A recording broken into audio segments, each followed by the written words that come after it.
রব্বে কারীম রূহের জগতে যখন মানুষ আল্লাহ দেহ সৃষ্টি করে নাই, রূহের জগতে তিনি প্রশ্ন করেছিলেন আলাস্তু বিরব্বিকুম। আপনারা কি শুনেছেন দুনিয়াতে আসার পরে আলাস্তু বিরব্বিকুম?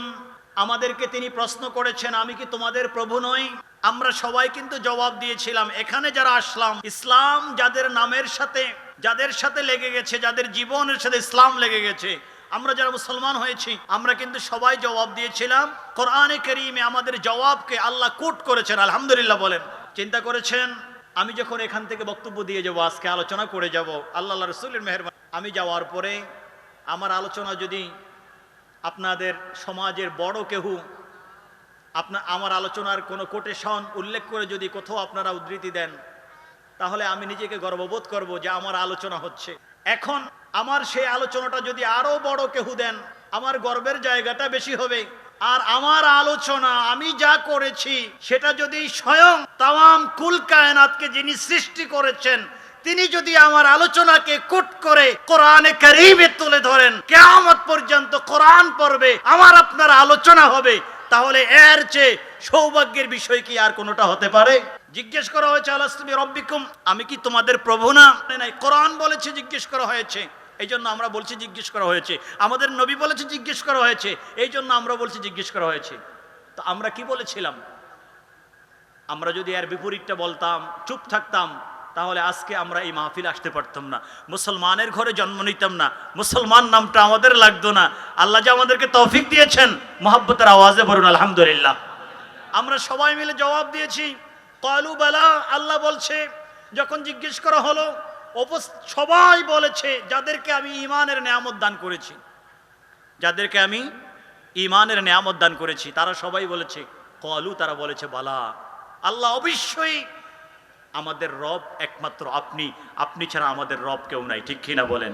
আমি আমার যুবক ভাইদেরকে প্রশ্ন করছি, এখানে যুবক যারা আছেন, আপনারা বলেন আমাদের রব কয়জন? সবাই বলুন রব কয়জন? আমরা মুসলমান যারা নিজেদেরকে মুসলমান বলে দাবি করি, আমরা কেউ কি আজ পর্যন্ত বলেছি যে আমাদের রব দুইজন? বলুন কয়জন?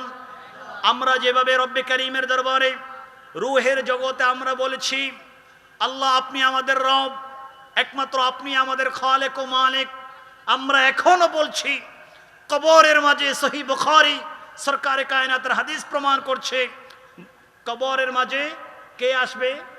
আপনারা জানেন তো কে আসবে কবরে? কে আসবে? ফেরেশতা প্রশ্ন করবে। কারা কারা প্রশ্ন করবে? মুনকার নাকির।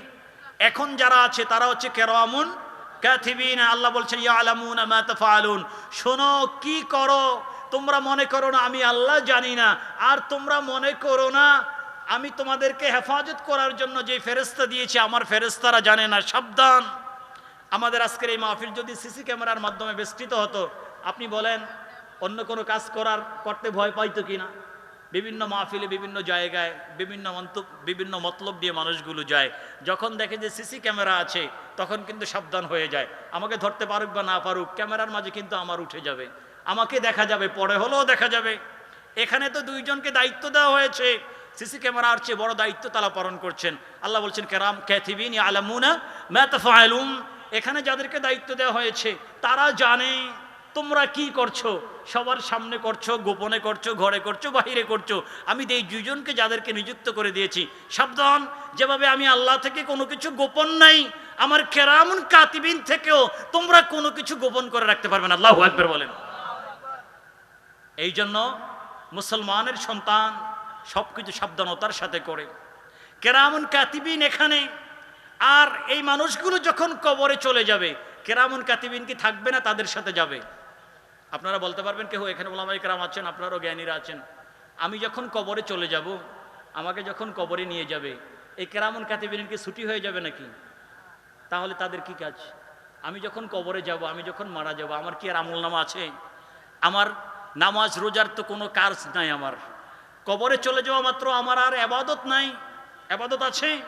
ইবাদত নাই। তো তাদের কাজ তো ছিল লেখা, এখন কি লিখবে? তাদের কি দায়িত্ব? হ্যাঁ, তাদের দায়িত্ব শেষ হয় নাই। দুনিয়াতে থাকতে কখনো আপনার পক্ষে লিখেছে, কখনো আমার বিপক্ষে লিখেছে, কিন্তু আমি যখন কবরে যাব আল্লাহর অনুমতি নিয়ে আমার পাশে বসে বসে কিয়ামত পর্যন্ত তারা আমার কবর আযাব মাফ হওয়ার জন্য কবরে তারা তাসবিহ পড়তে থাকবে। সুবহানাল্লাহ। কিরামুন কাতিবিনকে পেয়ে গেলাম, আর কবরে যাওয়ার পরে আরো নতুন দুইজনকে আমরা পাবো, মুনকার নাকির। তাদের দায়িত্ব হচ্ছে আমাদেরকে প্রশ্ন করবে। কি প্রশ্ন করবে? এক, মান রব্বুকা। দুই, ওয়ামা দীনুকা। তিন নম্বর, ওমান হাযার রাজুল আল্লাযী বুইসা ফীকুম।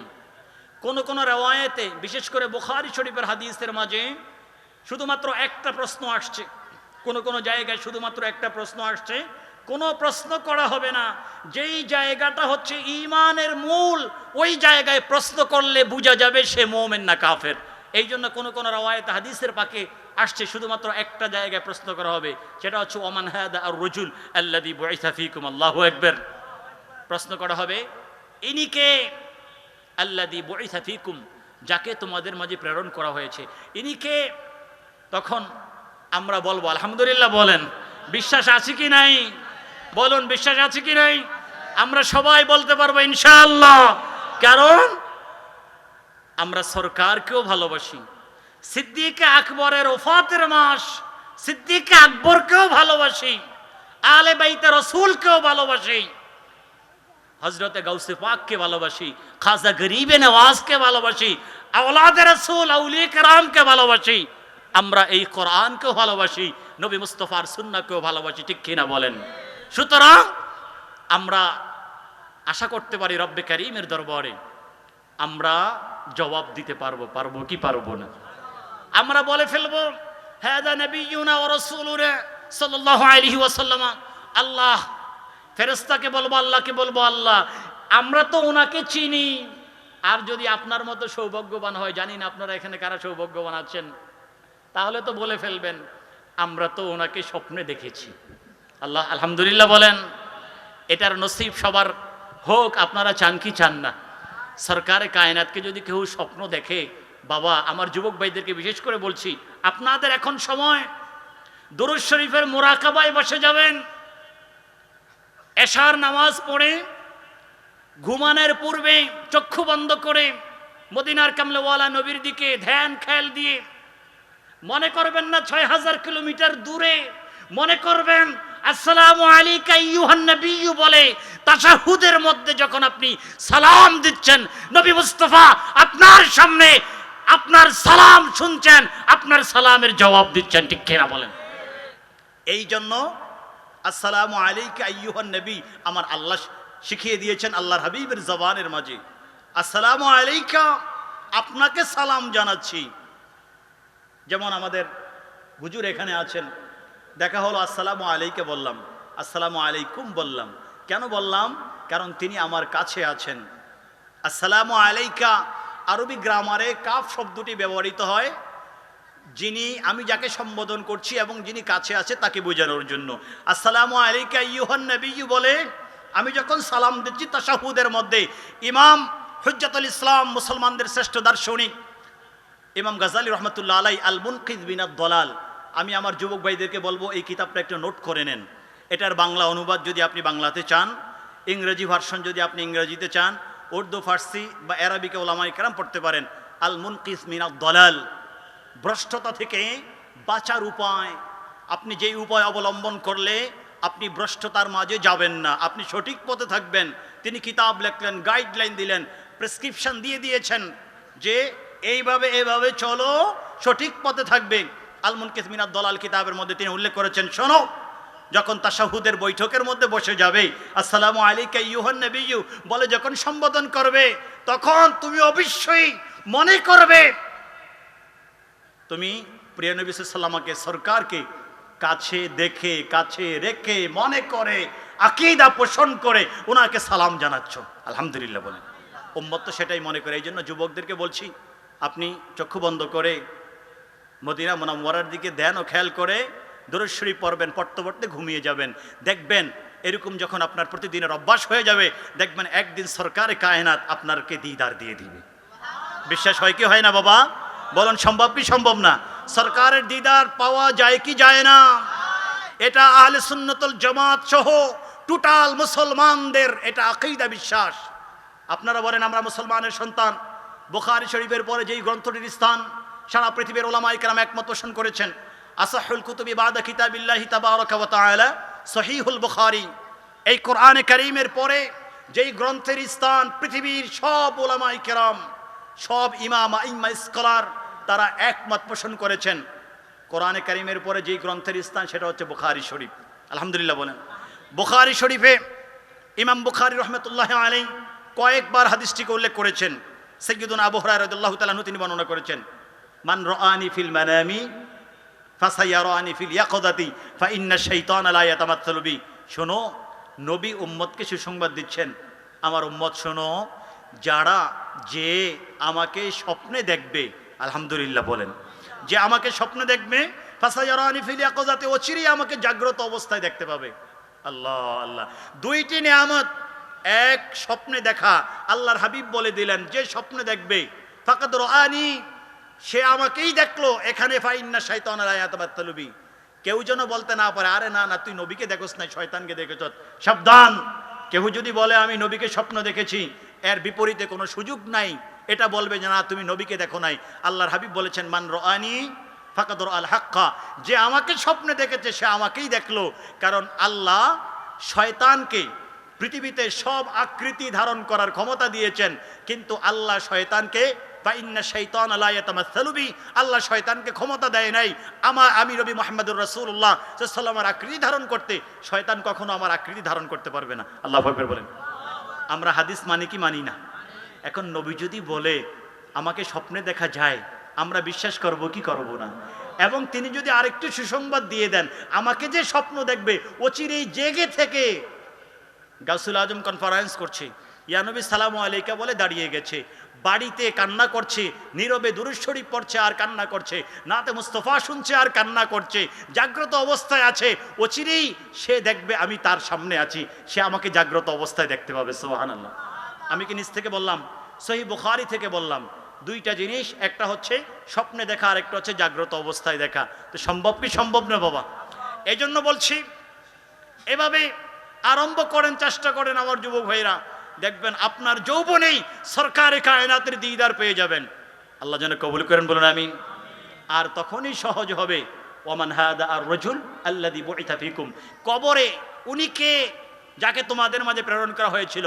আমরা সবাই মিলে উম্মতে মুসলিমা যাদের ঈমান বিশুদ্ধ আছে তারা সবাই মিলে বলবে হাদা নবিয়্যুনা মুহাম্মাদুর রাসূলুল্লাহ সাল্লাল্লাহু আলাইহি ওয়াসাল্লাম। আমরা তো ওনাকে চিনি, কারণ দেখেছি, স্বপ্নে দেখেছি, জাগ্রত দেখেছি, ওনার সুন্নাহ অনুযায়ী জীবনকে পরিচালিত করেছি, যেভাবে আমাদেরকে রেখে গেলেন সাহাবায়ে কেরামকে বলে দিলেন। তিরমিজি শরীফের হাদিস, সাহাবীরা শোনো, তোমরা জানো আমি আজকে রাত্রে ঘুম থেকে যখন উঠলাম, উঠার পরে আমি একটু উঁচু জায়গায় উঠলাম, উঠার পরে আমি দেখতে পেলাম সারা পৃথিবীর দিকে আমি তাকিয়েছি, পৃথিবীর দিকে আমি একটা নজর দিয়ে দেখলাম পৃথিবীর মুসলমানদের প্রত্যেকটা মানুষের ঘরে, ঘরের ছাদে, মুসলমানের উপরে তাকাউল ফেতান, যে ফিতনা সমূহ এমনভাবে পড়ছে কাতাওয়াতুরিল মাতারি, যেভাবে বৃষ্টির ফোঁটাগুলো একের পর এক পড়ছে। উম্মতে মুসলিমার উপরে বৃষ্টির ফোঁটা একের পর এক যেভাবে পড়ে, এভাবে দেখতে পাচ্ছি ফিতনাগুলো পড়ছে। বাঁচার উপায় কি ইয়া রাসূলুল্লাহ? সরকারে কায়নাত হাদিসে পাকের মধ্যে বলে দিলেন যে ফাইন্নাহু মান ইয়াইশ বাদি ফাসায়ারা ইখতিলাফান কাসীরা, শোনো আমার পরে যারা আসবে, আমি দুনিয়া থেকে পর্দা করার পরে কিয়ামত পর্যন্ত আমার উম্মত যারা থাকবে তারা অনেক মতানৈক্য, বিশৃঙ্খলা, দ্বন্দ্ব দেখতে পাবে। আমি তোমাদেরকে বলে দিচ্ছি দ্বন্দ্ব থেকে বাঁচার উপায় হচ্ছে মা আনা আলাইহি ওয়া আসহাবি, আমি নবী মুস্তাফা সাল্লাল্লাহু আলাইহি ওয়াসাল্লাম যেই আদর্শ দিয়ে গেলাম এবং আমার সাহাবীরা যে আদর্শ দিয়ে গেল তোমাদেরকে দিয়ে যাবে, এটার উপরে কিয়ামত পর্যন্ত যারা থাকবে তারাই হচ্ছে ফিতনা থেকে মুক্ত থাকবে এবং তারাই হচ্ছে ওই ৭৩ দলের মধ্যে একমাত্র দল যারা সরাসরি আমার আল্লাহর জান্নাতে পৌঁছে যাবে। বুঝতে পারছেন? আমরা তো নবীকে দেখেছি, নবীর সুন্নাহ অনুযায়ী জীবন পরিচালনা করেছি, যেভাবে আকীদা আদর্শ শিক্ষা দিয়েছেন সাহাবায়ে কেরামের আদর্শকে আমরা ছাড়ি নাই। এই জন্য আল্লাহ আমাদেরকে তৌফিক দিবেন, আমরাও বলতে পারবো ইনি তো আমাদের রাসূল, আমাদের হাবিব। ঠিক কিনা বলেন? পারবো কি পারবো না? আল্লাহ যেন আমাদেরকে সেই নেয়ামত দান করে, বলুন আল্লাহুম্মা আমিন। আমরা যেন তাদের অন্তর্ভুক্ত হই যারা রিজালুন সাদাকু মা আহাদুল্লাহ আলাইহি, আল্লাহর কাছে আলাস্তু বিরব্বিকুমুর পরে অঙ্গীকার করেছিল, বালা বলেছিল আপনাকে রব মানি, আপনি ছাড়া কাউকে মানি না, আপনাকে খোদা মানি, আপনি ছাড়া কাউকে খোদা মানি না, আপনাকেই সেজদা করি, আপনাকে ছাড়া কাউকে সেজদা করি না, নামাজ পড়ি, ইবাদত করি, সব কিছু আপনার জন্য, আপনি ছাড়া কারো জন্য করি না। আমরা অঙ্গীকার করেছি কি করি না? এবং কোরআনে কারীম থেকে আমরা পড়ছি, ইন্না সলাতি ওয়া নুসুকি ওয়া মাহইয়ায়া ওয়া মামাতি লিল্লাহি রাব্বিল আলামিন। আমার নামাজ কার জন্য? বলুন সবাই, বলুন কার জন্য? এটা আমরা কোরআনের কারীমে আল্লাহ আমাদেরকে শিক্ষা দিচ্ছেন এবং আমাদের চরিত্রকে তিনি কোরআনে কারীমের মধ্যে তুলে ধরেছেন। ইন্না সলাতি, আমার নামাজ, ওয়া নুসুকি, আমার যাবতীয় ইবাদত, বিশেষ করে হজ কুরবানি, ওয়া মাহইয়ায়া, আমার জীবন, ওয়া মামাতি, আমার মৃত্যু, লিল্লাহি রাব্বিল আলামিন। বলেন পৃথিবীর কোনো মানুষের জন্য? আমার জীবন কি পৃথিবীর কোনো মানুষের জন্য? আমার নামাজ, রোজা, হজ, যাকাত পৃথিবীর কোনো মানুষের জন্য? কার জন্য? একটু আওয়াজ করে বলুন কার জন্য? আল্লাহ বলে দিয়েছেন লিল্লাহি রাব্বিল আলামিন। পৃথিবীর মানুষ শোনো, সব কিছু তোমাদের যার জন্য হবে, তিনি হচ্ছেন আল্লাহ। আলহামদুলিল্লাহ বলেন। আমরা সেই পথে আছি, আল্লাহ যেন সেই পথে আমাদেরকে কোরবানি করার তৌফিক দান করে, বলুন আল্লাহুম্মা আমিন। একটু মহব্বতে দরুদ শরীফ পড়ুন, আল্লাহুম্মা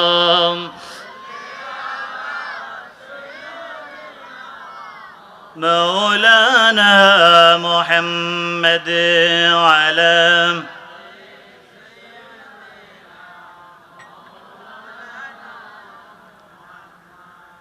আমাকে যখন আমাদের চট্টগ্রাম বিশ্ববিদ্যালয়ের আমাদের শিক্ষার্থী বন্ধু জনাব জাহিদ সাহেব আমাকে যখন দাওয়াত করেন, আমি ওনার মাধ্যমে জানতে পারলাম আপনাদের যে এলাকাটা, এই পাড়াটা, আপনাদের এলাকা, আপনাদের সমাজটা, এই সমাজের সাথে এমন একজন ব্যক্তির নাম সম্পৃক্ত আছে যিনি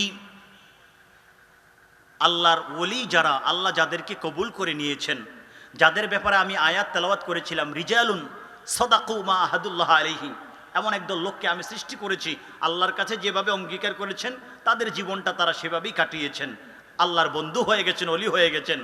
আমি জানতে পারলাম সেই রকম একজন মহান অলির নামে আপনাদের এলাকাটি, আপনাদের পাড়াটি। আলহামদুলিল্লাহ। আমি কার কথা বলতে চাচ্ছি আপনারা ভালো করেই বুঝেন। পোস্টারেও দেখলাম হজরত সৈয়দ আমির কুলাল শাহ রহমতুল্লাহ আলাই। আপনারা জানেন কি না জানি না, আমি যদি আপনাদের সাথে একটু শেয়ার করি, আপনাদের কোনো আপত্তি আছে? সৈয়দ আমির কুলাল শাহ রহমতুল্লাহ আলাই। সৈয়দ কারা আপনারা সবাই জানেন। সৈয়দ শব্দটি শুধু তারা ব্যবহার করতে পারবে যারা আমার নবীর আওলাদে পাকের মধ্যে আছে, এছাড়া কারো জন্য সৈয়দ ব্যবহার করার অনুমতি নাই। বুঝতে পারছেন? হ্যাঁ, আমরা যদিও দেখি, যেমন আমরা বলি স্যার, তারপরে এটাকে বাংলাতে আবার বলি জনাব, আবার আরবিতে, আধুনিক আরবিতে এটাকে লেখা হয় আস সাইয়্যিদ। এটা ভিন্ন, অ্যাড্রেসিং করার জন্য, সম্মান করার জন্য। কিন্তু মূলত সাইয়্যিদ শব্দটি উপাধি, লকব হিসাবে যাদের জন্য ব্যবহার করা হয় তারা হচ্ছে আহলে বাইত। আহলে বাইত ছাড়া কারোর জন্য সাইয়্যিদ শব্দটির ব্যবহার নাই, ব্যবহার করা হয় না। তো তিনি হচ্ছেন সৈয়দ জাদা। এখন বললেন সৈয়দ কি আপনি লেখলেন বিদায় আওলাদের রাসূল হয়ে গেল? না, ওনাদের নসল আছে, জীবনী আছে। যিনি আমির কুলাল শাহ রহমতুল্লাহ আলাই, পৃথিবীতে তরিকাত উলামায়ে কেরাম, স্কলারদের জীবনী যারা লিখেছেন, আপনারা বেশি দূর যাওয়া দরকার নাই। আপনাদের কাছে বাংলা পিডিয়া আছে, আমার যুবক ভাইরা দেখবেন বাংলা পিডিয়া, আরবিতে আছে উইকিপিডিয়া, ইংরেজিতে। আপনাদের কাছে তো এই সোর্সগুলো কাছাকাছি আছে, যাচাই করতে সুবিধা হবে। এখানে নামটা লেখে আপনারা চার্জ করবেন, দেখবেন যে চলে আসবে যে আমির কুলাল রহমতুল্লাহ আলাই এই পৃথিবীর মধ্যে গাউসে পাক বরফির আব্দুল কাদের জিলানী রহমতুল্লাহ আলাইয়ের মাধ্যমে কাদেরিয়া তরিকার চর্চা সারা পৃথিবীব্যাপী হচ্ছে। খাজা গরিবে নওয়াজের মাধ্যমে চিস্তিয়া তরিকার চর্চা সারা পৃথিবীতে হচ্ছে। সৈয়দি ইমাম মুজাদ্দিদ আল ফেসানি রহমতুল্লাহ আলাইয়ের মাধ্যমে মুজাদ্দিদিয়া তরিকার চর্চা সারা পৃথিবীতে হচ্ছে। মিশরের জমিনের সৈয়দ আবুল হাসান শাজলি রহমতুল্লাহ আলাই, ওনার মাধ্যমে সারা পৃথিবীতে শাজলিয়া তরিকার চর্চা হচ্ছে। ইরাকের সৈয়দ আহমদ কবির রেফাই রহমতুল্লাহ আলাই, ওনার মাধ্যমে সারা পৃথিবীতে আহমদিয়া তরিকার চর্চা হচ্ছে। এইভাবে আপনার বিভিন্ন তরিকার বড় বড় ইমামরা আছেন। তাদের মাঝে একটা তরিকা হচ্ছে নকশবন্দিয়া। আপনারা শুনেছেন কিনা জানি না। কাদেরিয়া, চিস্তিয়া, নকশবন্দিয়া, মুজাদ্দিদিয়া, এই ধরনের তরিকাগুলো আমাদের দেশে প্রসিদ্ধ। শুধু আমাদের দেশ না, আমাদের দেশের বাহিরে সারা পৃথিবীতে। আমরা আল আজহার ইউনিভার্সিটিতে পড়েছি, সেখানেও দেখেছি প্রসিদ্ধ। তারপরে মালয়েশিয়াতে তো ইসলাম আসলোই কাদরিয়া তরিকার অনুসারী যারা, তাদের মাধ্যমে।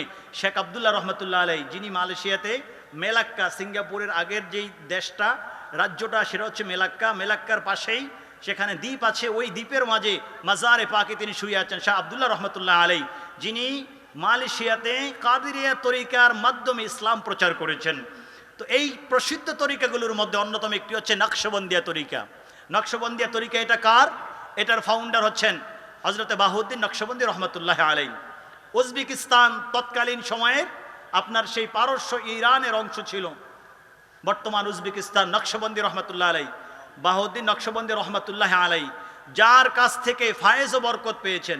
অর্থাৎ এই যে আপনার কোরআন হাদিস, কোরআন হাদিসের জহের ও বাতেন, কোরআন হাদিসের প্রকাশ্য অপ্রকাশ্য দিক, টিচিং তিনি যার থেকে নিয়েছেন, তিনি হচ্ছেন ওনার পীর ও মুর্শেদ, ওনার শিক্ষক সৈয়দ আমির কুলাল রহমতুল্লাহ আলাই। আলহামদুলিল্লাহ বলেন। আমির কুলাল রহমতুল্লাহ আলাই তিনি এখনকার না, এখন থেকে প্রায় 700 বছর আগে বোখারা নামটা আপনারা শুনেছেন, কারণ ইমাম বুখারী রহমতুল্লাহ আলাই ওই জায়গায় বোখারা থেকে 2 কিলোমিটার কাছের একটা জায়গাতে তিনি জান্নাতের বাগানে আরাম করছেন। উজবেকিস্তানে ইমাম সৈয়দ আমির কুলাল রহমতুল্লাহ আলাই। তো আমির কুলাল রহমতুল্লাহ আলাই তিনি দেখেন কত বড় মানুষ ছিলেন, আপনারা জানলে গর্ব করবেন। এমন একটা মানুষের নামে আমাদের জায়গা, আমাদের এলাকা। আমির কুলাল রহমতুল্লাহ আলী উনি যখন ওনার আম্মাজানের রেহেমের মাঝে, আম্মাজানের গর্বের মাঝে, তখন ওনার আম্মাজান বলতেন সবসময় যে আমি যখন এই সন্দেহজনক কোনো খানা, হারাম না, কিছু খানা আছে সরাসরি হারাম, কিছু খানা আছে এটা হালাল কিনা নিশ্চিত না, সন্দেহজনক। যেমন আপনার কাছে কোনো বাড়ি থেকে খাদ্য পাঠানো হলো, আপনার কাছে কারো থেকে খাদ্য পাঠানো হলো, আপনি জানেন না এই খানাটা হালাল না হারাম, তখন এই খানাটার মাঝে সন্দেহ থেকে যায়। ওনার মা বলছেন আমাদের কাছে সন্দেহজনক যখনই কোনো খানা আসতো, আর আমি যখন ওই খাবারের দিকে হাত দিতাম, ওই খাবারের দিকে হাত দিয়ে আমি শত চেষ্টা করতাম ওই খাবারটা আমার মুখে নিতে, কিন্তু আমি আমার ওই খাবারটাকে আমি মুখে নিতে পারতাম না। সুবহানাল্লাহ। তখন থেকে আমি বুঝে গেলাম আমার গর্বের মাঝে, আমার রেহেমের মাঝে অচিরেই এমন এক ব্যক্তি আসতেছে যিনি সারা পৃথিবীকে আলোকিত করবেন, আল্লাহ যার মাধ্যমে সারা পৃথিবীর মানুষকে হেদায়েতের দিকে আহ্বান করবেন। পরবর্তীতে দেখা গেল যিনি আসলেন তিনি হচ্ছেন সৈয়দ আমির কুলাল রহমতুল্লাহ আলাই। ছোট্টবেলা থেকে এক একজনের এক এক দিকে অভিপ্রায় থাকে, এক একজনের এক একটি শখ থাকে। তিনি ছিলেন কুস্তিগির, আপনারা চেনেন তো কুস্তিগির, যারা কুস্তি করে তিনি কুস্তিগির ছিলেন, তৎকালীন সময় অনেক প্রসিদ্ধ ছিল। সৈয়দ আমির কুলাল রহমতুল্লাহ আলাই তিনি অত্যন্ত প্রসিদ্ধ কুস্তিগির হয়ে গেলেন। তিনি কুস্তি করছেন, কে করছেন? সৈয়দ আমির কুলাল রহমতুল্লাহ আলাই। তিনি কুস্তি করছেন, এক যুবক ওনার পাশ দিয়ে যাচ্ছেন, ওনাকে চিনেন, ওনার আওলাদে রাসূল। আরে একজন সৈয়দ জাদা কুস্তি করছে, সৈয়দ জাদার পক্ষে কিভাবে কুস্তি করা সম্ভব? সৈয়দ জাদারা তো এগিয়ে থাকবে না, সৈয়দ জাদাদের লাইন থাকবে আরেকটি, ওনারা কিভাবে এটা করেন? মুহূর্তের মধ্যে সেই যুবকের তন্দ্রা চলে আসলো। উনি তন্দ্রায় দেখলেন কিয়ামতের ময়দান কায়েম হয়ে গেছে। আল্লাহু আকবার বলেন। কিয়ামতের ময়দান কায়েম হয়ে গেছে, কিয়ামত চলছে। তখন দেখলেন কিয়ামতের মাঝে ওই যুবক হাবুডুবু খাচ্ছে, তাকে বাঁচানোর মতো, সুপারিশ করার মতো কাউকে পাচ্ছে না। দেখলেন যে সৈয়দ আমির কুলাল রহমতুল্লাহ আলাই তাকে হাত ধরে উঠিয়েছে, সাথে সাথে তার তন্দ্রা চলে গেল, ঘুম ভেঙে গেল। সৈয়দ আমির কুলাল রহমতুল্লাহ আলাই বললেন তুমি দেখলে তো কিয়ামতের ময়দানে আমির কুলালের ক্ষমতা আল্লাহ কতটুকু দিয়েছে, তুমি দেখলে? ওই জায়গায় স্বপ্নে দেখলে কিয়ামতের ময়দানে আমির কুলালের কতটুকু ক্ষমতা আল্লাহ দিয়েছেন, আর এখন দেখলে কুস্তিগির হিসাবে আমির কুলালের মর্যাদা কোথায়? সাথে সাথে ওই লোকটি তওবা করলো এবং তার ইয়ে থেকে ফিরে আসলো। পরবর্তীতে আমির কুলাল রহমতুল্লাহ আলাই ওনার পীর ও মুর্শেদ বাবা শামাসা রহমতুল্লাহ আলাই যখন তথ্য পেলেন, ওনার সোহবতে যখন আসলেন, যুগের বড় ইমাম হয়ে গেলেন, যাদেরকে পয়দা করলেন, ছাত্র বানালেন, তাদের মাঝে শ্রেষ্ঠ হচ্ছেন নকশবন্দিয়া তরিকার ইমাম বাহাউদ্দিন নকশবন্দি রহমতুল্লাহ আলাই। আলহামদুলিল্লাহ। আজকে সারা পৃথিবীতে শরীয়তের উপরে পাবন্দ, আপনারা জেনে খুশি হবেন। তরিকত শরীয়ত বলতে তরিকত বলতে, দরবার বলতে স্বাভাবিকভাবে এখনকার সময় বিভিন্নরা বলে থাকে তরিকত বা দরবার বলতে স্বাভাবিকভাবে এখানে হচ্ছে ভণ্ডামি, এখানে কোরআন সুন্নাহর কিছু নাই। কিন্তু ভুল কথা। সারা পৃথিবীতে কোরআন সুন্নাহর উপরে এখন পর্যন্ত যে সকল দরবারগুলো অটল অবিচল আছে, তাদের মাঝে অন্যতম দরবার হচ্ছে, অন্যতম তরিকা হচ্ছে নকশবন্দিয়া তরিকা। বাহাউদ্দিন নকশবন্দি রহমতুল্লাহ আলাই কোরআন হাদিস সুন্নাহর উপর অত্যন্ত কঠোর ছিলেন। যার কারণে দেখবেন নকশবন্দিয়া তরিকার যারা অনুসরণ করেন, দেখবেন যে খুব কঠিনভাবে তারা নবী মুস্তাফার সুন্নাহকে অনুসরণ করেন। এমন একজন মহান ইমামের নামে এই এলাকা। আপনারা অবশ্যই ধন্য। আল্লাহ যেন আমাদেরকে তাদের দোয়া ফায়েজ ও বরকত নসিব করেন। বলুন আল্লাহুম্মা আমিন। একটু মহব্বতে ধরে সেই বলুন আল্লাহুম্মা মুহাম্মাদ ওয়ালা আলি